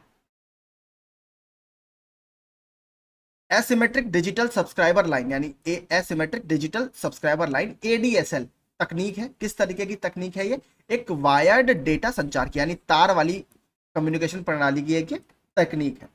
आईपी एड्रेस का अभिप्राय क्या है आपका? इंटरनेट प्रोटोकॉल इसको बोला जाता है। और ये क्या है? एक संख्यात्मक नेटवर्क लेबल है जो कि हर आपके स्पेशल, अगर आप नेट चलाते हैं तो आपको एक आईपी एड्रेस वगैरह दिया जाता है। नेटवर्क से जुड़े एक कंप्यूटर को दिए जाने वाले एड्रेस को क्या कहा जाता है? तो मैंने आपको अभी बताया था, क्या बोला जाता है? IP address. Near field communication या एनएफसी पर आधारित है। देखिए ये भी फुल फॉर्म पूछी जा चुकी है अलग अलग एग्जाम में। एनएफसी की फुल फॉर्म क्या होती है? Near field communication. तो किस पर आधारित है? कम दूरी के उच्च आवृत्ति वायरलेस संचार पर, यानी आपके हाई फ्रिक्वेंसी जो वायरलेस आप कम्युनिकेशन करते हो लेकिन कम डिस्टेंस पर, उसके लिए ये इंपॉर्टेंट है। WLAN का पूरा नाम क्या है? तो WLAN का नाम क्या है? Wireless local area network. Wireless local area network. शब्द हब के साथ सच नहीं है। हब के साथ क्या सच नहीं है? हब एक सॉफ्टवेयर है। देखिए सॉफ्टवेयर ये नहीं होता। हब क्या होता है? बेसिकली एक नेटवर्किंग डिवाइस आपकी होती है। वह डिवाइस या प्रोग्राम क्या कहलाता है जो कंप्यूटर को टेलीफोन और केबल लाइनों पर डेटा संचारित करने में सक्षम बनाता है? तो उसको हम पढ़ चुके हैं, मॉड्यूलेटर, डीमॉड्यूलेटर। शॉर्ट फॉर्म क्या है? मोडेम। मॉडेम से क्या जुड़ा होता है? तो मॉडेम से जुड़ा होता है बेसिकली आपकी phone line, option C. Digital संकेतों को एनालॉग संकेतों में परिवर्तित करने वाला उपकरण कौन सा है? मोडेम। एक यंत्र होता है जो डिजिटल जानकारी को एनकोड करने के लिए संकेतों या सिग्नल को मॉड्यूलेट करता है और संचारित जानकारी को डिकोड करने के लिए संकेत को डीमॉड्यूलेट करता है। तो कौन सा है? मोडेम। मॉडेम का प्रयोग पर्सनल कंप्यूटर के साथ किस कार्य को अंजाम देने के लिए किया जाता है? तो इसको डिजिटल से एनालॉग तथा फिर एनालॉग सिग्नल को डिजिटल में बदलने के लिए। तो इन दोनों को हमें याद रखना है, डिजिटल एनालॉग, यही बार बार पूछता आपसे रहता है। पीसी को वायरलेस नेटवर्क से कनेक्ट करने के लिए कौन सी डिवाइस आवश्यक है? तो आपका राउटर आपको चाहिए। राउटर जो अपने घर में आपने देखा होगा वाईफाई वगैरह भी लगा रहता है हमारे, उसको राउटर ही बोलते हैं। ब्लूटूथ के आविष्कारकर्ता का नाम क्या है? बहुत अच्छा देखिए प्रश्न है। तो ब्लूटूथ का जो आविष्कार किया था वो जॉब हार्टसन ने किया है। जॉब हार्टसन। कम दूरी की वायरलेस कनेक्टिविटी की सुविधा प्रदान करता है कौन? ब्लूटूथ। एनकोडिंग के संबंध में असंगत का पता लगाएं। एनकोडिंग कोडेड डेटा का पुनः रूपांतरण, ये आपका असंगत है इसमें, ठीक है। बाकी सारे एनकोडिंग से संबंधित है। मॉड्यूलेशन का मुख्य उद्देश्य क्या है? तो मॉड्यूलेशन का मुख्य उद्देश्य है लंबी दूरियों पर निम्न आवृत्ति की जानकारी को सक्षमता से संचारित करना, ऑप्शन सी। इनमें से कौन सा उपकरण सिग्नल रूपांतरण या सिग्नल कन्वर्जन करता है? कौन करता है? मॉड्यूलेटर। इनमें से कौन एक वायरलेस प्रौद्योगिकी नहीं है? तो क्या नहीं है आपका? एक पारंपरिक टेलीफोन आपका वायरलेस नहीं है। आपने देखा होगा वायर्ड कम्युनिकेशन उसमें होता है। अगला देखते हैं, निम्नलिखित में से किस प्रणाली को निजी नेटवर्क पर या निजी नेटवर्क से अनाधिकृत अधिगम को रोकने के लिए डिजाइन किया गया है? किसको? फायरवॉल, ठीक है। फायरवॉल टर्म भी बहुत रहता है न्यूज में। इंटरनेट पर किसी कंप्यूटर को किसके द्वारा पहचाना जाता है? तो किसके द्वारा? आईपी एड्रेस के द्वारा। निम्नलिखित में कौन सा सर्वर आईपी एड्रेस को डोमेन नामों में परिवर्तित करता है? इंपॉर्टेंट है हमारा। तो कौन परिवर्तित करता है? आपका डीएनएस, ठीक है। डोमेन नेम सिस्टम, इसकी फुल फॉर्म भी याद रखिएगा डीएनएस की, डोमेन नेम सिस्टम। वह सिस्टम जो आईपी पते को आसानी से याद रखे जा सकने वाले प्रारूप में परिवर्तित करती है, क्या कहलाती है? वही डोमेन नेम सिस्टम, डीएनएस। 55वां देखते हैं, टेलीफोन वायरिंग पर उच्च इंटरनेट गति प्रदान करने वाली तकनीक को क्या कहा जाता है? तो इसको एएसडीएल बोलता जाता है। हमने जो ऊपर देखा था asymmetric digital subscriber line, ASDL, ADSL, sorry, ADSL.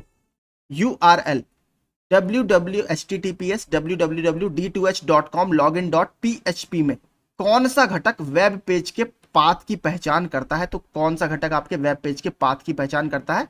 आपका जो /login.php है ये, यानी लास्ट वाला ये। पारंपरिक मोडेम लाइनों पर हाई स्पीड इंटरनेट एक्सेस प्रदान करने के लिए किस तकनीक का उपयोग किया जाता है? तो हमने देखा क्या? ADSL, asymmetric digital subscriber line. इनमें से कौन सा एक प्रकार का सोशल नेटवर्किंग एप्लीकेशन नहीं है? तो कौन नहीं है आपका? हैप्टिक। हैप्टिक आपका कोई सोशल नेटवर्किंग एप्लीकेशन नहीं है। निम्नलिखित में से किसे सुपर नेटवर्क या मेटा नेटवर्क कहा जाता है? तो किसको? इंटरनेट को। ये तो इजीली अंडरस्टूड क्वेश्चन है। अगला देखते हैं, निम्नलिखित में से कौन निर्धारित करता है कि विभिन्न प्रोग्राम इंटरनेट पर डेटा का आदान प्रदान कैसे करते हैं? तो कौन बताता है? आपका HTTP यानी hyper text transfer protocol. Computer पर रिमोट लॉगिन की सुविधा कौन प्रदान करता है? तो कौन करता है? टेलनेट, आपका टेली कम्युनिकेशन नेटवर्क। URL क्या है? URL आपका बेसिकली अगर आपको address of the web page displayed on the internet. Option A आपका इसमें ठीक होगा। URL का फुल फॉर्म क्या होती है? Uniform resource locator. URL का पूर्ण रूप क्या है? Uniform resource locator, option C. Computer और इंटरनेट के डोमेन में URL का पूर्ण रूप क्या है? Uniform resource locator, option C. FTP क्या होता है? File transfer protocol. File transfer protocol, option D. Networking system में DHCP का पूरा नाम क्या है? तो DHCP का पूरा नाम है dynamic host configuration protocol, option C. Internet प्रौद्योगिकी में DNS का पूर्ण रूप क्या है? इंटरनेट प्रौद्योगिकी में domain name system, option B. FTTP का फुल फॉर्म क्या है आपका? Fibre to the premises. ठीक है, fibre to the premises, FTTP। Fibre to the, option C, fibre to the premises. Optical distribution network क्या है? फिजिकल फाइबर और optical device जिसके माध्यम से सिग्नल को दूर संचार नेटवर्क में उपयोगकर्ताओं तक विस्तृत आपका किया जाता है, वितरित किया जाता है, डिस्ट्रीब्यूट किया जाता है। टर्मिनलों के बीच सूचना के आदान प्रदान से जुड़ी कंप्यूटर कोड को क्या कहते हैं? इसको बोला जाता है ASCII यानी American standard code for information interchange. ASCII character code बोला जाता है इसको, American standard code for information interchange. बात करते हैं, अगला टॉपिक इंटरनेट है हमारा। निम्नलिखित में से कौन सा वेब ब्राउजर नहीं है? तो गूगल जो है आपका क्या है? सर्च इंजन है, सर्च इंजन है। गूगल की खोज बेसिकली देखिए काफी इंपॉर्टेंट है। गूगल खोज का विकास 1997 में लैरी पेज और सर्जेई ब्रिन ने किया। यह सबसे ज्यादा उपयोग किया जाने वाला खोज इंजन है। गूगल के CEO सुंदर पिचाई है। ईमेल का गठन किसने किया था? तो ईमेल को किसने ढूंढा है? आपका रे टॉमिल्सन ने, रे टॉमिल्सन, ऑप्शन ए। हॉटमेल कब शुरू किया गया था? हॉटमेल आपका 1996 में शुरू किया गया था। और सबीर भाटिया एक अमेरिकी उद्यमी है जो हॉटमेल के सह संस्थापक हैं। वर्ष 1997 में इसको किसने खरीद लिया? माइक्रोसॉफ्ट ने। इसमें से कौन गूगल के संस्थापकों में से एक है? कौन है? Larry page. देखिए दो लोग थे, एक तो लैरी पेज और सर्जेई ब्रिन। सर्जेई ब्रिन ने 1998 में आपका गूगल वगैरह की खोज की थी। भारत में इंटरनेट की शुरुआत कब से हुई है? तो भारत में 15 अगस्त 1995 से इंटरनेट की शुरुआत हुई थी। इंटरनेट की शुरुआत किसके रूप में की गई थी? अमेरिकी सुरक्षा बलों के नेटवर्क के रूप में की गई थी। इंटरनेट के संदर्भ में ISP का पूर्ण रूप क्या है? तो ISP का पूर्ण रूप है internet service provider, internet service provider. किसी संस्थान में कर्मचारियों को कनेक्टिविटी प्रदान करने के लिए निर्मित शेयर्ड नेटवर्क को क्या कहा जाता है? तो इस शेयर्ड नेटवर्क को बोला जाता है इंटरनेट, ऑप्शन सी। आगे देखते हैं, निम्नलिखित में कौन सा एक इंटरनेट ब्राउजर नहीं है? कौन सा इंटरनेट ब्राउजर आपका नहीं है? तो पांडा जो है ये इंटरनेट ब्राउजर नहीं है। किसी वेबसाइट का परिचयात्मक पृष्ठ जो सामान्यतः साइट की सामग्री को एक तालिका के रूप में दर्शाता है, उसे क्या कहा जाता है? उसे बोला जाता है होम पेज। आपने देखा भी होगा साइट के कि बैक टू होम पेज पर जाएं, ठीक है, तो इसको होम पेज बोला जाता है। अगला देखते हैं, वर्ल्ड वाइड वेब का आविष्कार किस वर्ष में किया गया था? तो वर्ल्ड वाइड वेब का आविष्कार आपका किसने किया है? पहला तो टिम बर्नर्स ली, इसको भी याद रखिएगा, नीचे देख भी लेंगे आप। तो कब हुआ है? 1989 में, 1989 में टिम बर्नर्स ली द्वारा इसका आविष्कार किया गया था। यह किसमें? HTML HTTP वेब सर्वर और वेब ब्राउजर पर काम करता है। अगला देखते हैं, टिम बर्नर्स ली याद रखिएगा, ये भी पूछा गया है। अगला देखते हैं, IPv4 का आकार कितना होता है, तो IPv4 का आकार होता है 32 बिट्स या 32 बिट्स। इसका पूरा नाम क्या है, इंटरनेट प्रोटोकॉल। वी मतलब होता है यहां पर वर्जन का चौथा वर्जन। मतलब इंटरनेट में किसका उपयोग किया जाता है, इंटरनेट में आपका पैकेट स्विचिंग का उपयोग किया जाता है। ये भी बहुत रिपीटेड प्रश्न है, याद रखिएगा। इंटरनेट में आपका पैकेट स्विचिंग का प्रयोग किया जाता है। जीमेल में प्राप्तकर्ता का ईमेल एड्रेस किस फील्ड में दर्ज किया जाता है, तो यह किया जाता है टू, जिसको आपको भेजना होता है। इनमें से कौन सा गूगल का उत्पाद नहीं है, तो जीमेल तो गूगल का है, ब्लॉगर है, यूट्यूब भी गूगल का ही है, आपका iTunes ये आपका गूगल का नहीं है। निम्नलिखित में कौन सी एक माइक्रो ब्लॉगिंग साइट नहीं है, आपका पिंटरेस्ट, ट्विटर, टम्बलर, आपका माउस कोई माइक्रो ब्लॉगिंग साइट नहीं है। इंटरनेट पर उपलब्ध सॉफ्टवेयर बग की निशुल्क मरम्मत को क्या कहा जाता है, इसको बोला जाता है पैच। ये हमने पहले भी देखा था, अगर आपको सॉफ्टवेयर बग की निशुल्क मरम्मत करनी हो तो उसको पैच बोला जाता है, पैच। का अर्थ उन वाणिज्यिक ईमेल्स से है जिनकी इंटरनेट पर बाढ़ रहती है, क्या है, स्पैम। स्पैम आपने देखा होगा कई बार आपके मेल में स्पैम में चले जाते हैं, तो स्पैम ये होता है। निम्नलिखित में से कौन सा एक अटैक है जिसमें उपयोगकर्ता को अवांछित मात्रा में ईमेल प्राप्त होते हैं, तो क्या बोला जाता है, ईमेल बॉम्ब। ईमेल बॉम्ब ये बहुत इंपॉर्टेंट है, देखिए ये भी करंट में काफी रहता है न्यूज में। निम्नलिखित में से कौन सा TCP IP प्रोटोकॉल का लेयर नहीं है, तो देखिए प्रेजेंटेशन लेयर इसमें कुछ नहीं होती। TCP IP की लेयर आप यहां पर देख सकते हैं, application layer, transport layer, internet layer और लिंक लेयर। ठीक है, चारों को याद कर लीजिए, इंपॉर्टेंट है, हो सकता है आपसे बाद में कोई दूसरी पूछ ले। निम्नलिखित में कौन सा ईमेल एड्रेस का सही प्रारूप है, तो ईमेल एड्रेस का आपका सही प्रारूप कौन सा है इनमें से, तो आप यहां देख सकते हैं ये name@website.com। जंक ईमेल्स को किसके रूप में भी जाना जाता है, तो जंक ईमेल्स को किसमें, हमने ऊपर देखा था, स्पैम्स।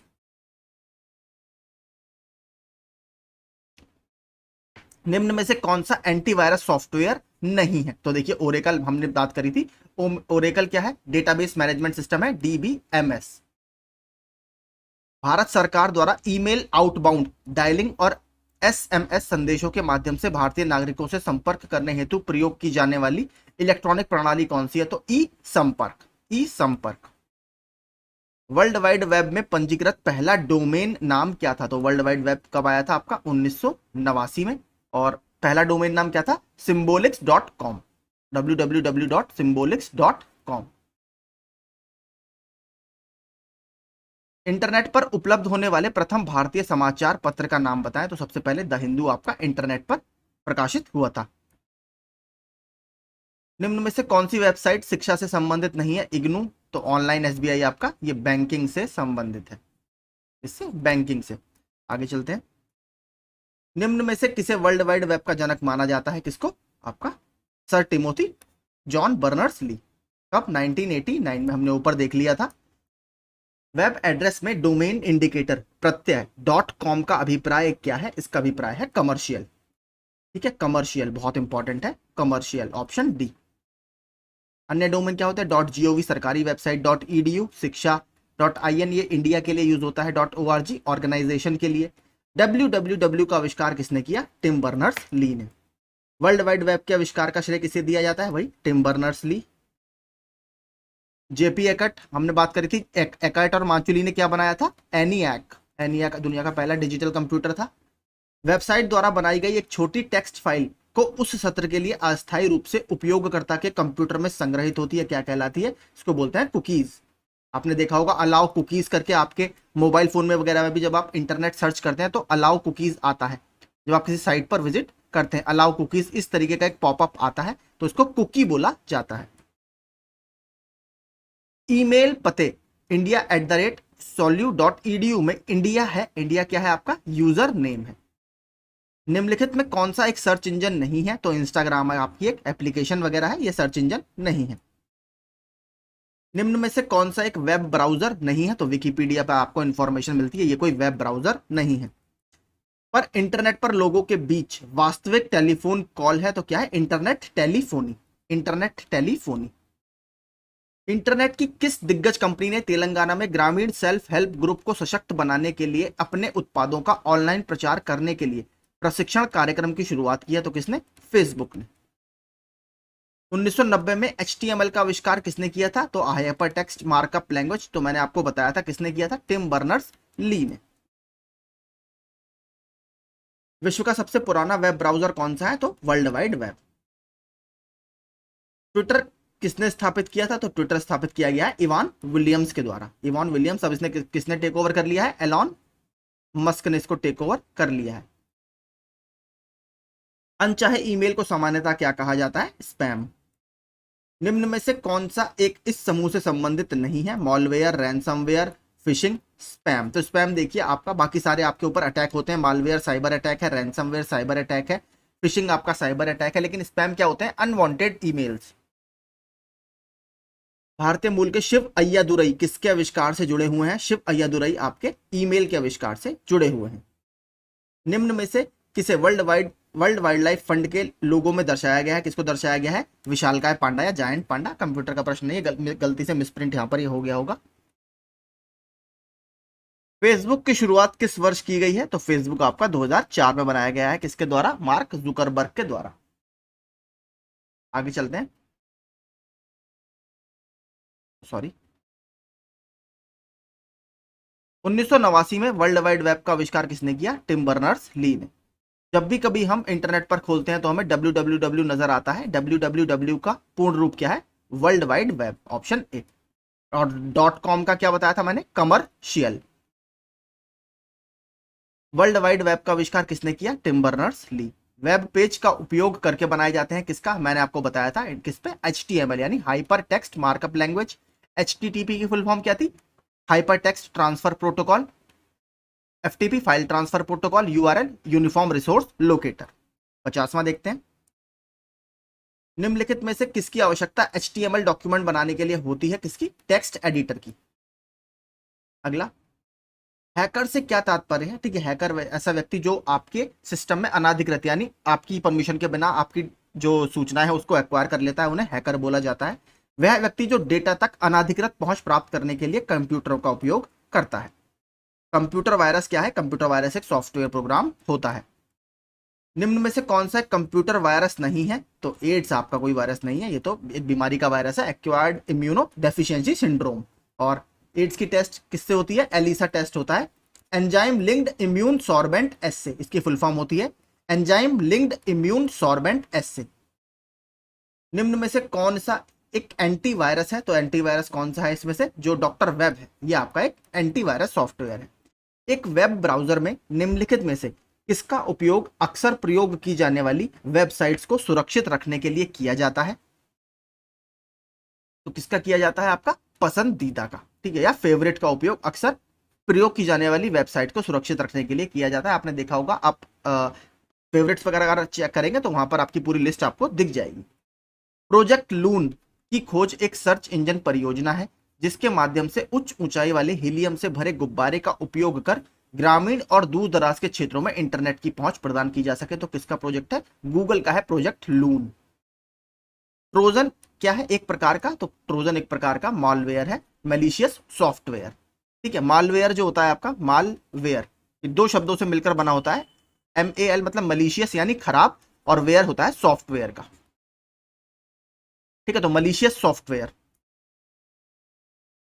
लॉगिन नाम और पासवर्ड का सत्यापन किस लिए किया जाता है? तो लॉगिन नाम और पासवर्ड का सत्यापन उपयोगकर्ता के प्रमाण हेतु किया जाता है। PDF की फुल फॉर्म क्या है? Portable document format, option C. निम्नलिखित में से कौन सा समूह के अन्य विकल्पों से संगत नहीं है? twitter.com, facebook.com, व्हाट्सएप और आपका यूट्यूब। ठीक है, ट्विटर ये सब आपके सोशल नेटवर्किंग साइट्स में आ जाते हैं एक तरह से। यूट्यूब आप थोड़ा सा वीडियो प्लेटफॉर्म है, ये थोड़ा सा अलग है इनसे। नेट न्यूट्रलिटी का क्या अर्थ है? तो नेट न्यूट्रलिटी का अर्थ है इंटरनेट सेवाओं का विभेदक मूल्य निर्धारण, ऑप्शन डी। जिमी वेल्स और लैरी सेंगर किससे संबंधित हैं? तो ये विकिपीडिया से संबंधित हैं। ये भी इंपॉर्टेंट है क्योंकि विकिपीडिया बहुत फेमस साइट है। तो जिमी वेल्स और लैरी सेंगर इससे संबंधित हैं। कैप्चा एक कंप्यूटर प्रोग्राम है जो मानव इनपुट को मशीनी इनपुट से अलग करने के लिए यूज किया जाता है। आपसे कैप्चा बोला जाता है कि आप कैप्चा कोड डालिए, आपने देखा होगा हर साइट पे अब तो आजकल आता है ये। ई गवर्नेंस क्या है आपका? तो ई गवर्नेंस आपका इलेक्ट्रॉनिक गवर्नेंस, जिसमें आपका डिजिटल एक तरह से गवर्नेंस का हम पूरा डोमेन उसका माना जाता है। तो प्रौद्योगिकी संचालित शासन या आईसीटी टूल्स इसमें यूज किए जाते हैं। आईसीटी टूल्स मतलब information and communication technology tools, e governance में आपके यूज किए जाते हैं। ताला दरवाजे से संबंधित है, उसी तरह पासवर्ड किससे संबंधित है? कंप्यूटर से। ग्रामीण भारत नेट, ग्रामीण भारत में भारत नेट निम्नलिखित में से किसकी पेशकश कर रहा है? तो पंचायतों को इंटरनेट से जोड़ने की, या पंचायत में इंटरनेट कनेक्टिविटी पहुंचाने के लिए। निम्नलिखित में से कौन सा इस समूह का सदस्य नहीं है? तो यूनिक्स, विंडोज और एमएस डॉस, ये तीनों किसके उदाहरण है? ऑपरेटिंग सिस्टम के। लेकिन फायरवॉल ये अलग है बिल्कुल, हमने ऊपर फायरवॉल भी पढ़ा था। क्या होता है बेसिकली फायरवॉल? निजी नेटवर्क को बनाने या अनाधिकृत उपयोग को रोकने के लिए सिस्टम को डिजाइन किया जाता है। किस सिस्टम को? फायरवॉल। देखिए नीचे ही आ गया, ये ऊपर भी हमने देखा था। तो निजी नेटवर्क को बनाने या अनधिकृत उपयोग को रोकने के लिए, यानी आपका अनऑथराइज एक्सेस अगर कोई करना चाह रहा है आपके कंप्यूटर में, तो उसको ये रोकता है।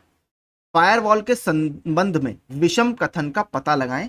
फायरवॉल एक सॉफ्टवेयर हो सकता है, फायरवॉल एक हार्डवेयर भी हो सकता है, फायरवॉल सॉफ्टवेयर और हार्डवेयर का एक संयोजन हो सकता है।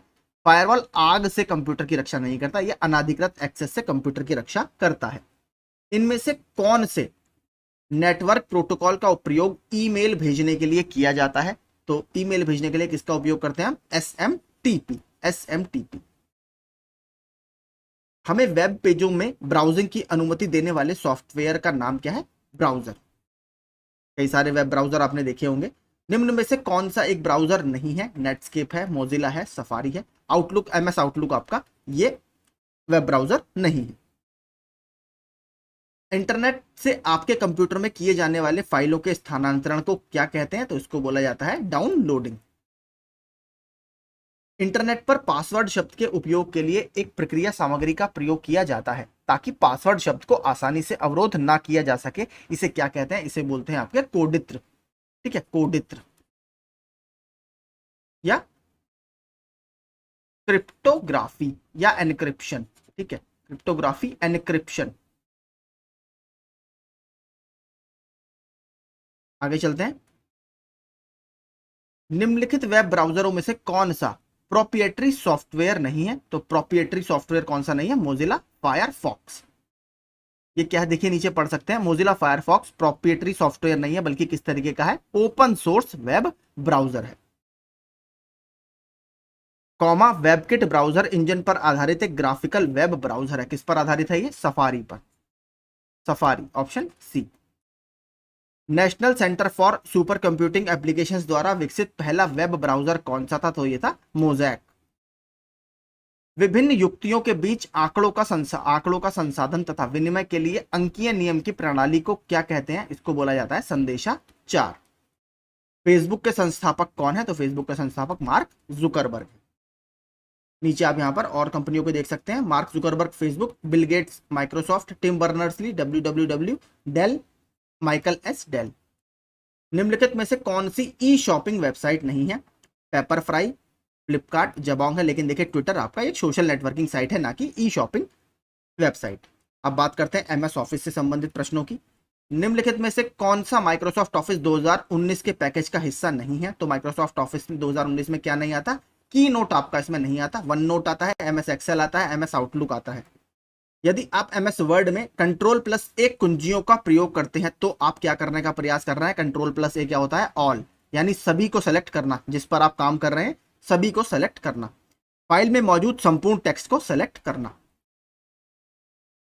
निम्नलिखित में कौन सा स्प्रेडशीट का एक उदाहरण है? तो स्प्रेडशीट का सबसे बेस्ट एग्जांपल है एमएस एक्सेल।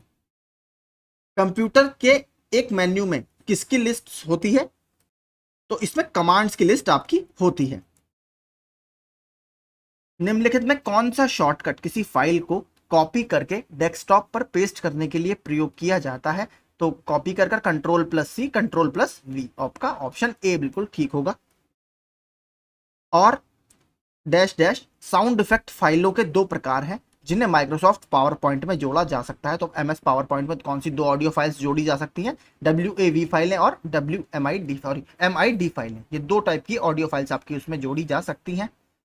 सातवां, निम्नलिखित विकल्पों में से कौन माइक्रोसॉफ्ट वर्ड का एक्सटेंशन है? तो डॉट आपने देखा होगा DOCX करके लिखा आता है, ठीक है। आपका ऑप्शन बी डॉट डॉक्स लिखकर आता है, तो MS वर्ड में इस तरीके से फाइल आती है। अगर आप ये देखेंगे एक्सेल वर्कबुक का dot XISX, power point presentation dot PPTX है ना, इस तरीके से लिखा आता है जब आप फाइल सेव करते हैं। स्पेलिंग टूल किस मेन्यू बार पर होता है? तो स्पेलिंग टूल आपका रिव्यू मेन्यू बार पर होता है। MS एक्सेल में कई बार फॉर्मेट पेंटर का उपयोग कैसे किया जाता है? तो ये फॉर्मेट पेंटर आइकन पर डबल क्लिक कर कर। शॉर्टकट कुंजी Ctrl+X का प्रयोग निम्नलिखित में से किसके लिए किया जाता है? तो Ctrl+X का बेसिकली किसके लिए होता है? कट करने के लिए। जो आपने टेक्स्ट सेलेक्ट किया उसको कट करने के लिए, सेलेक्ट किए गए टेक्स्ट को कट करने के लिए। निम्नलिखित में से किसका उपयोग MS एक्सेल में किसी टेक्स्ट या फील्ड को कट करने के लिए किया जाता है? ऑप्शन डी Ctrl+S सबको सेलेक्ट करने के लिए, Ctrl+C आपका कॉपी करने के लिए। निम्नलिखित में से कौन सा MS ऑफिस स्वीट का हिस्सा नहीं है? तो क्या नहीं है? प्रोजेक्ट, एक्सेल है, वर्ड है, पावर पॉइंट है। में डार्क बाउंड्री वाले सेल को एक्टिव सेल कहा जाता है किसमें? MS एक्सेल में। माइक्रोसॉफ्ट वर्ड 2016 में Ctrl+E शॉर्टकट कुंजी दबाने पर क्या होता है? बहुत इंपॉर्टेंट है। तो Ctrl+E को अगर आप दबाते हैं तो इसमें क्या होगा? आपका जो सेलेक्टेड जितना भी टेक्स्ट आपने सेलेक्ट किया है वो सेंटर में अलाइन हो जाएगा। Selected text is centre aligned. बाकी सब आप यहां पर नीचे पढ़ सकते हैं शॉर्टकट कीज। निम्नलिखित में से कौन सी कमांड टेक्स्ट फॉन्ट को प्रभावित नहीं करती? कौन सी? बॉर्डर कमांड टेक्स्ट फॉन्ट को प्रभावित नहीं करती। बाइंडिंग प्रक्रिया द्वारा कागज के अनुपयोगी बनाए गए भाग की क्षतिपूर्ति के लिए पेज लेआउट में प्रदान किए गए अतिरिक्त मार्जिन को क्या कहा जाता है? तो हमने ये SSC वाले में देखा था, इसको गटर बोला जाता है। और यहां पर ऑप्शन में गटर मार्जिन, ऑप्शन ए। आप पूर्व में खोले गए प्रोग्राम पर जाने के लिए निम्नलिखित में से किस कीबोर्ड शॉर्टकट का उपयोग करेंगे? तो इसके लिए हम Alt+Shift+Tab दबाते हैं, Alt+Shift+Tab। MS ऑफिस 2010 की एक्सेल वर्कबुक में डिफॉल्ट तौर पर कितनी शीट्स शामिल होती है? तो डिफॉल्ट तौर पर उसमें 3 शीट्स आपकी शामिल होती है। माइक्रोसॉफ्ट वर्ड 2016 में पैराग्राफ फॉर्मेटिंग हटाने के लिए कौन सी शॉर्टकट कुंजी हमें दबानी होगी? तो हमें दबानी होगी Ctrl+Q, Ctrl+Q। कॉपी किए गए टेक्स्ट को पेस्ट करने के लिए कौन सी कुंजी है? तो Ctrl+V। ये तो सिंपल ही है।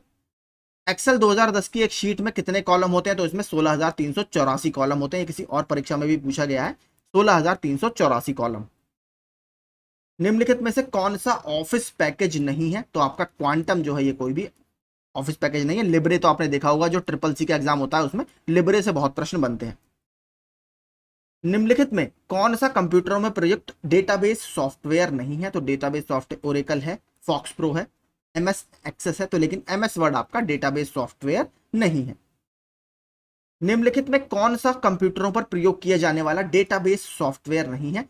आपका फिर से देखिए प्रश्न पूछा, ये MS वर्ड रिपीट हुआ प्रश्न।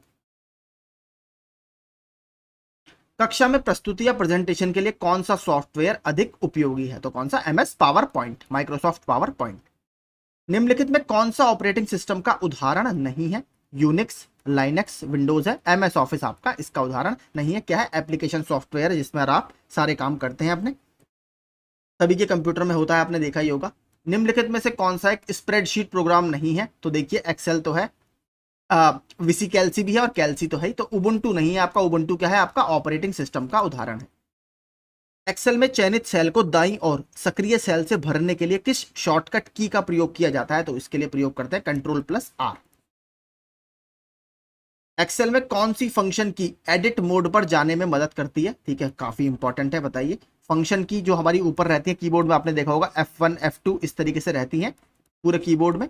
तो कौन सी फंक्शन की दबाएंगे आप? तो एक्सेल में अगर आप MS एक्सेल पर काम कर रहे हैं तो एडिट मोड में आपको ले जाएगी। तो ये F2 फंक्शन की एडिट के लिए यूज की जाती है। सप्लाई इंस्पेक्टर वगैरह में भी इस तरीके का प्रश्न एक आया था। MS एक्सेल में पूरी पंक्ति या रो का चयन करने के लिए कौन सी शॉर्टकट की का प्रयोग किया जाता है? MS एक्सेल की बात कर रहा है तो Shift+Space का इसमें चयन किया जाता है।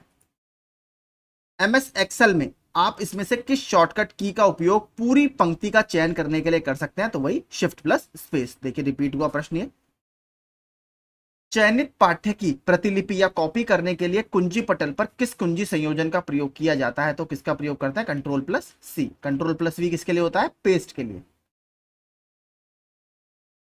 और शिफ्ट प्लस F3 स्मॉल या कैपिटल बनाने के लिए। अगर आप पूरा टेक्स्ट सेलेक्ट करेंगे, आप शिफ्ट प्लस F3 दबाएंगे तो सब स्मॉल में आपका बदल जाता है। MS डॉस के लिए प्रथम कंप्यूटर वायरस का औद्योगिक मानक क्या है? मस्तिष्क। ठीक है, मस्तिष्क। MS एक्सेल में एक फंक्शन के अंदर फंक्शन को क्या कहा जाता है? एक फंक्शन के अंदर के फंक्शन को बोला जाता है nested function. Nested function, nested function. MS word में माउस को प्रयोग करते हुए टेक्स्ट पर 3 बार क्लिक करने में, ठीक है, अगर MS वर्ड में माउस को प्रयोग करते हुए टेक्स्ट पर आप 3 बार क्लिक करेंगे तो इस पर होगा क्या? तो ये टेक्स्ट की लाइन एव पैरे का चयन करता है।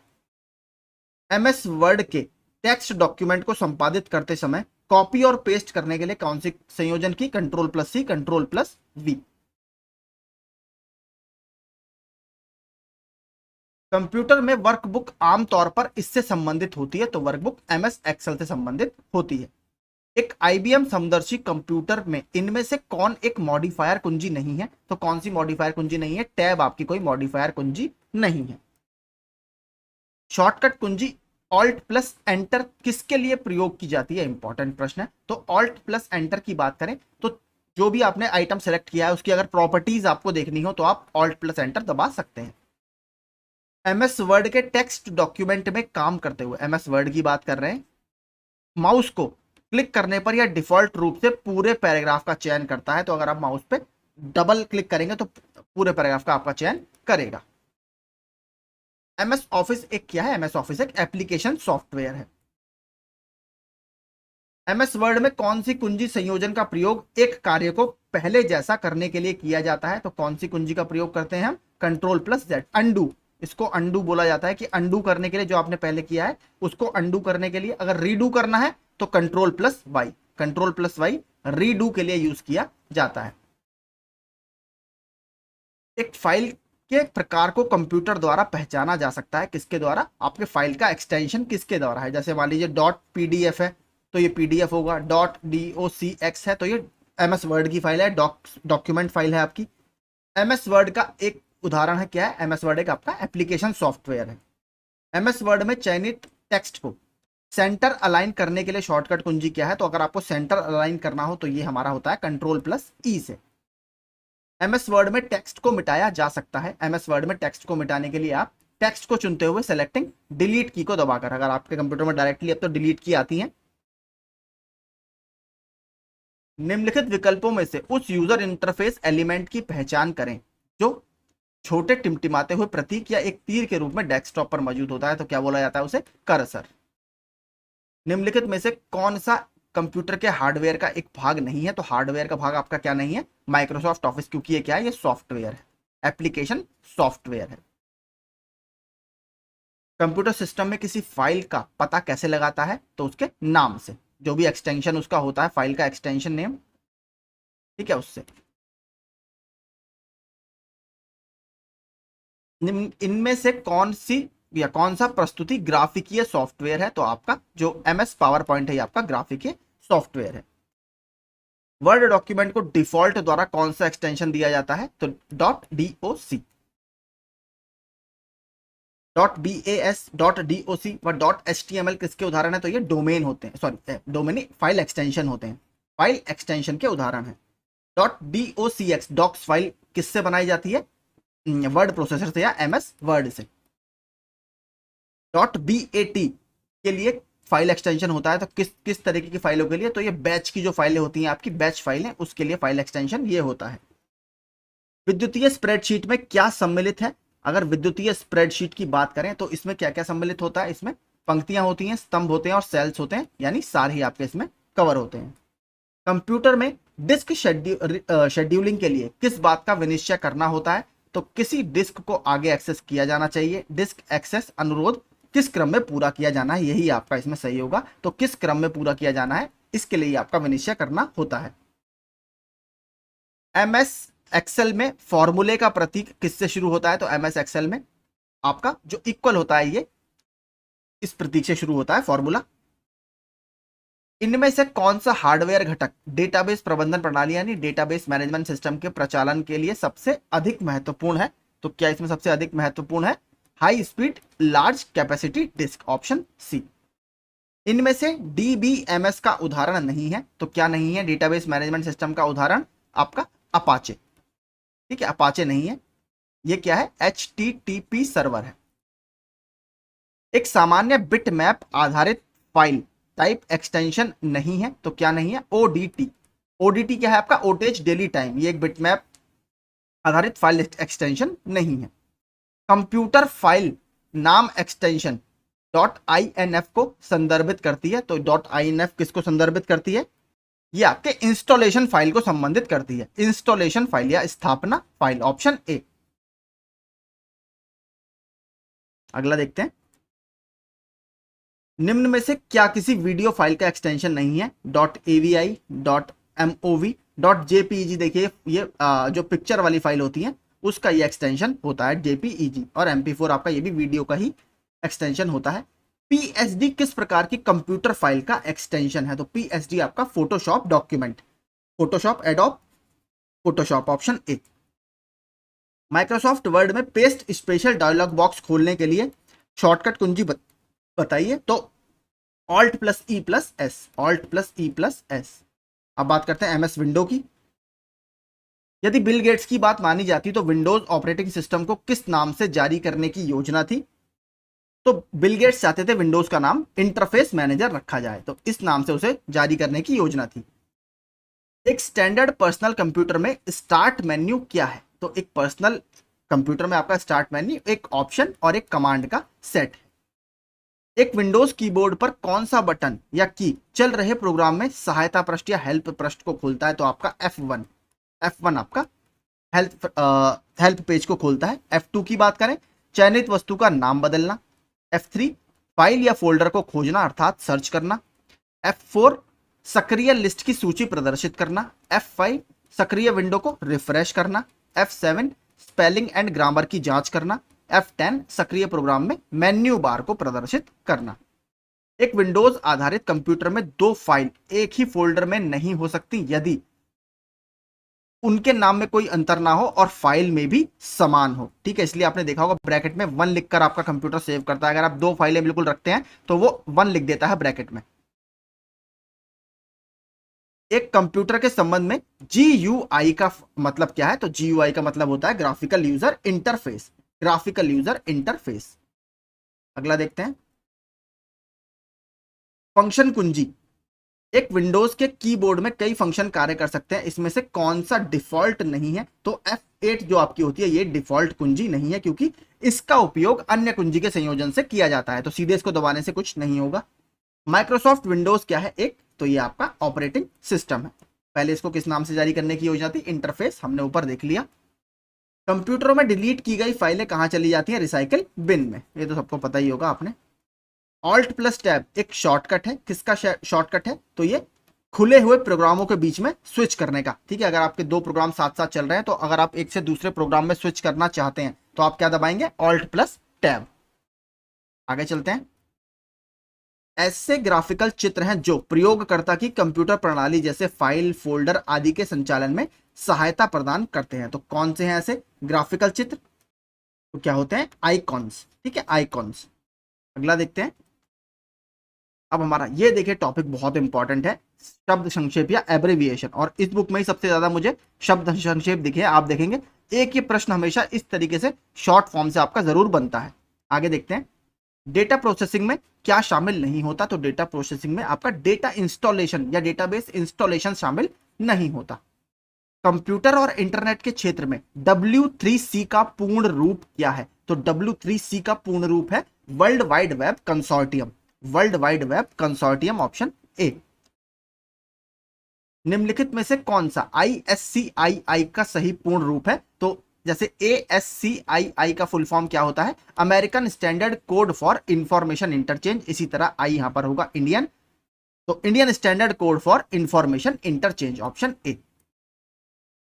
इंटेल कोर i9 एक प्रकार का क्या है, तो इंटेल क्या बनाती है आपके माइक्रो प्रोसेसर, ऑप्शन बी। सूचना प्रौद्योगिकी में एनआईयू का क्या अर्थ है, इंफॉर्मेशन टेक्नोलॉजी की बात कर रहा है, काफी इंपॉर्टेंट है। तो ये नेटवर्क इंटरफेस यूनिट की शॉर्ट फॉर्म होती है। वेब पेज के संदर्भ में एसईओ का पूर्ण रूप क्या है, तो ये होता है search engine optimisation, search engine optimisation, option C. GPRS का पूर्ण रूप क्या है, ये भी देखिए, आपने सुना होगा टर्म कि जीपीआरएस जीपीआरएस, तो जीपीआरएस का फुल फॉर्म होता है जनरल पैकेट रेडियो सर्विस, ठीक है, general packet radio service, option D. CDMA का पूर्ण रूप क्या है, तो सीडीएमए का पूर्ण रूप होता है आपका कोड डिवीजन मल्टीपल एक्सेस, ठीक है, code division multiple access, option D. संक्षिप्त रूप एसएमपीएस का पूर्ण रूप क्या है, तो इसका पूर्ण रूप है switched mode power supply, switched mode power supply. Please इनको जरूर पढ़ के जाइएगा, ये वाला सेक्शन आप जरूर देखिएगा, काफी इंपॉर्टेंट है। आईबीएम कॉर्पोरेशन में आईबीएम का पूर्ण रूप क्या है, international business machine, international business machine, option D.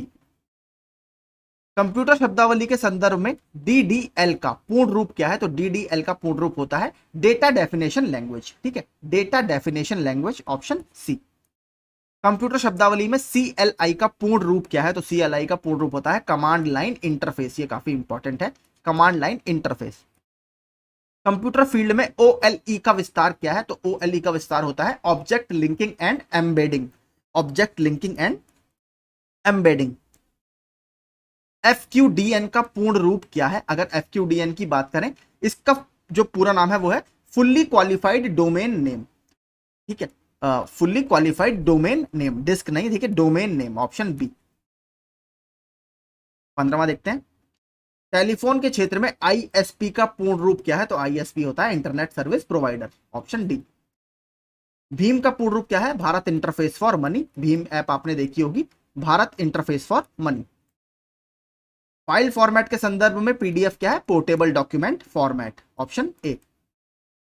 OSI का पूर्ण रूप क्या है, ओएसआई का पूर्ण रूप होता है open system interconnection, open system interconnection, option D. देखिए कितने अच्छे ऑप्शन बनाए हैं सब एक जैसे। कंप्यूटर के क्षेत्र में लीफो का पूर्ण रूप क्या है, तो लीफो होता है last in first out, last in first out. FDDI का पूर्ण रूप क्या है, तो एफडीडीआई का पूर्ण रूप होता है fibre distributed data interface, fibre distributed data interface, option B. Computer शब्दावली में आईडीएन का पूर्ण रूप क्या है, तो आईडीएन होता है internationalised domain name, internationalised domain name. Computer के संदर्भ में जीयूआई का विस्तार क्या है, तो graphical user interface, graphical user interface. 23वां देखते हैं, एएससीआईआई का पूर्ण रूप क्या है, American standard code for information interchange, American standard code for information interchange, पहला पहला ही आपका इसमें ठीक होगा। 24वां देखते हैं, सूचना प्रौद्योगिकी में डीएएसडी का पूर्ण रूप क्या है, तो इसका है direct access storage device, direct access storage device. FTP का फुल फॉर्म क्या है, फाइल ट्रांसफर प्रोटोकॉल, ये तो बहुत रिपीटेड है, बार बार पूछता रहता है, file transfer protocol, option D.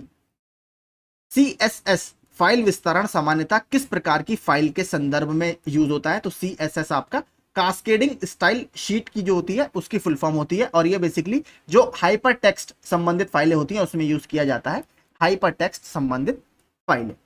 27वां, PDA का विस्तार क्या है आपका, तो पीडीए हमारा होता है personal digital assistant, option B. ICT किसका संक्षिप्त नाम है, तो आईसीटी ई गवर्नेंस में मैंने आपको बता दिया है, information and communication technology, information and communication technology, option D. SMS का जनक किसे माना जाता है, एसएमएस का जनक माना जाता है मैटी मैकोनैन को, मैटी मैकोनैन को।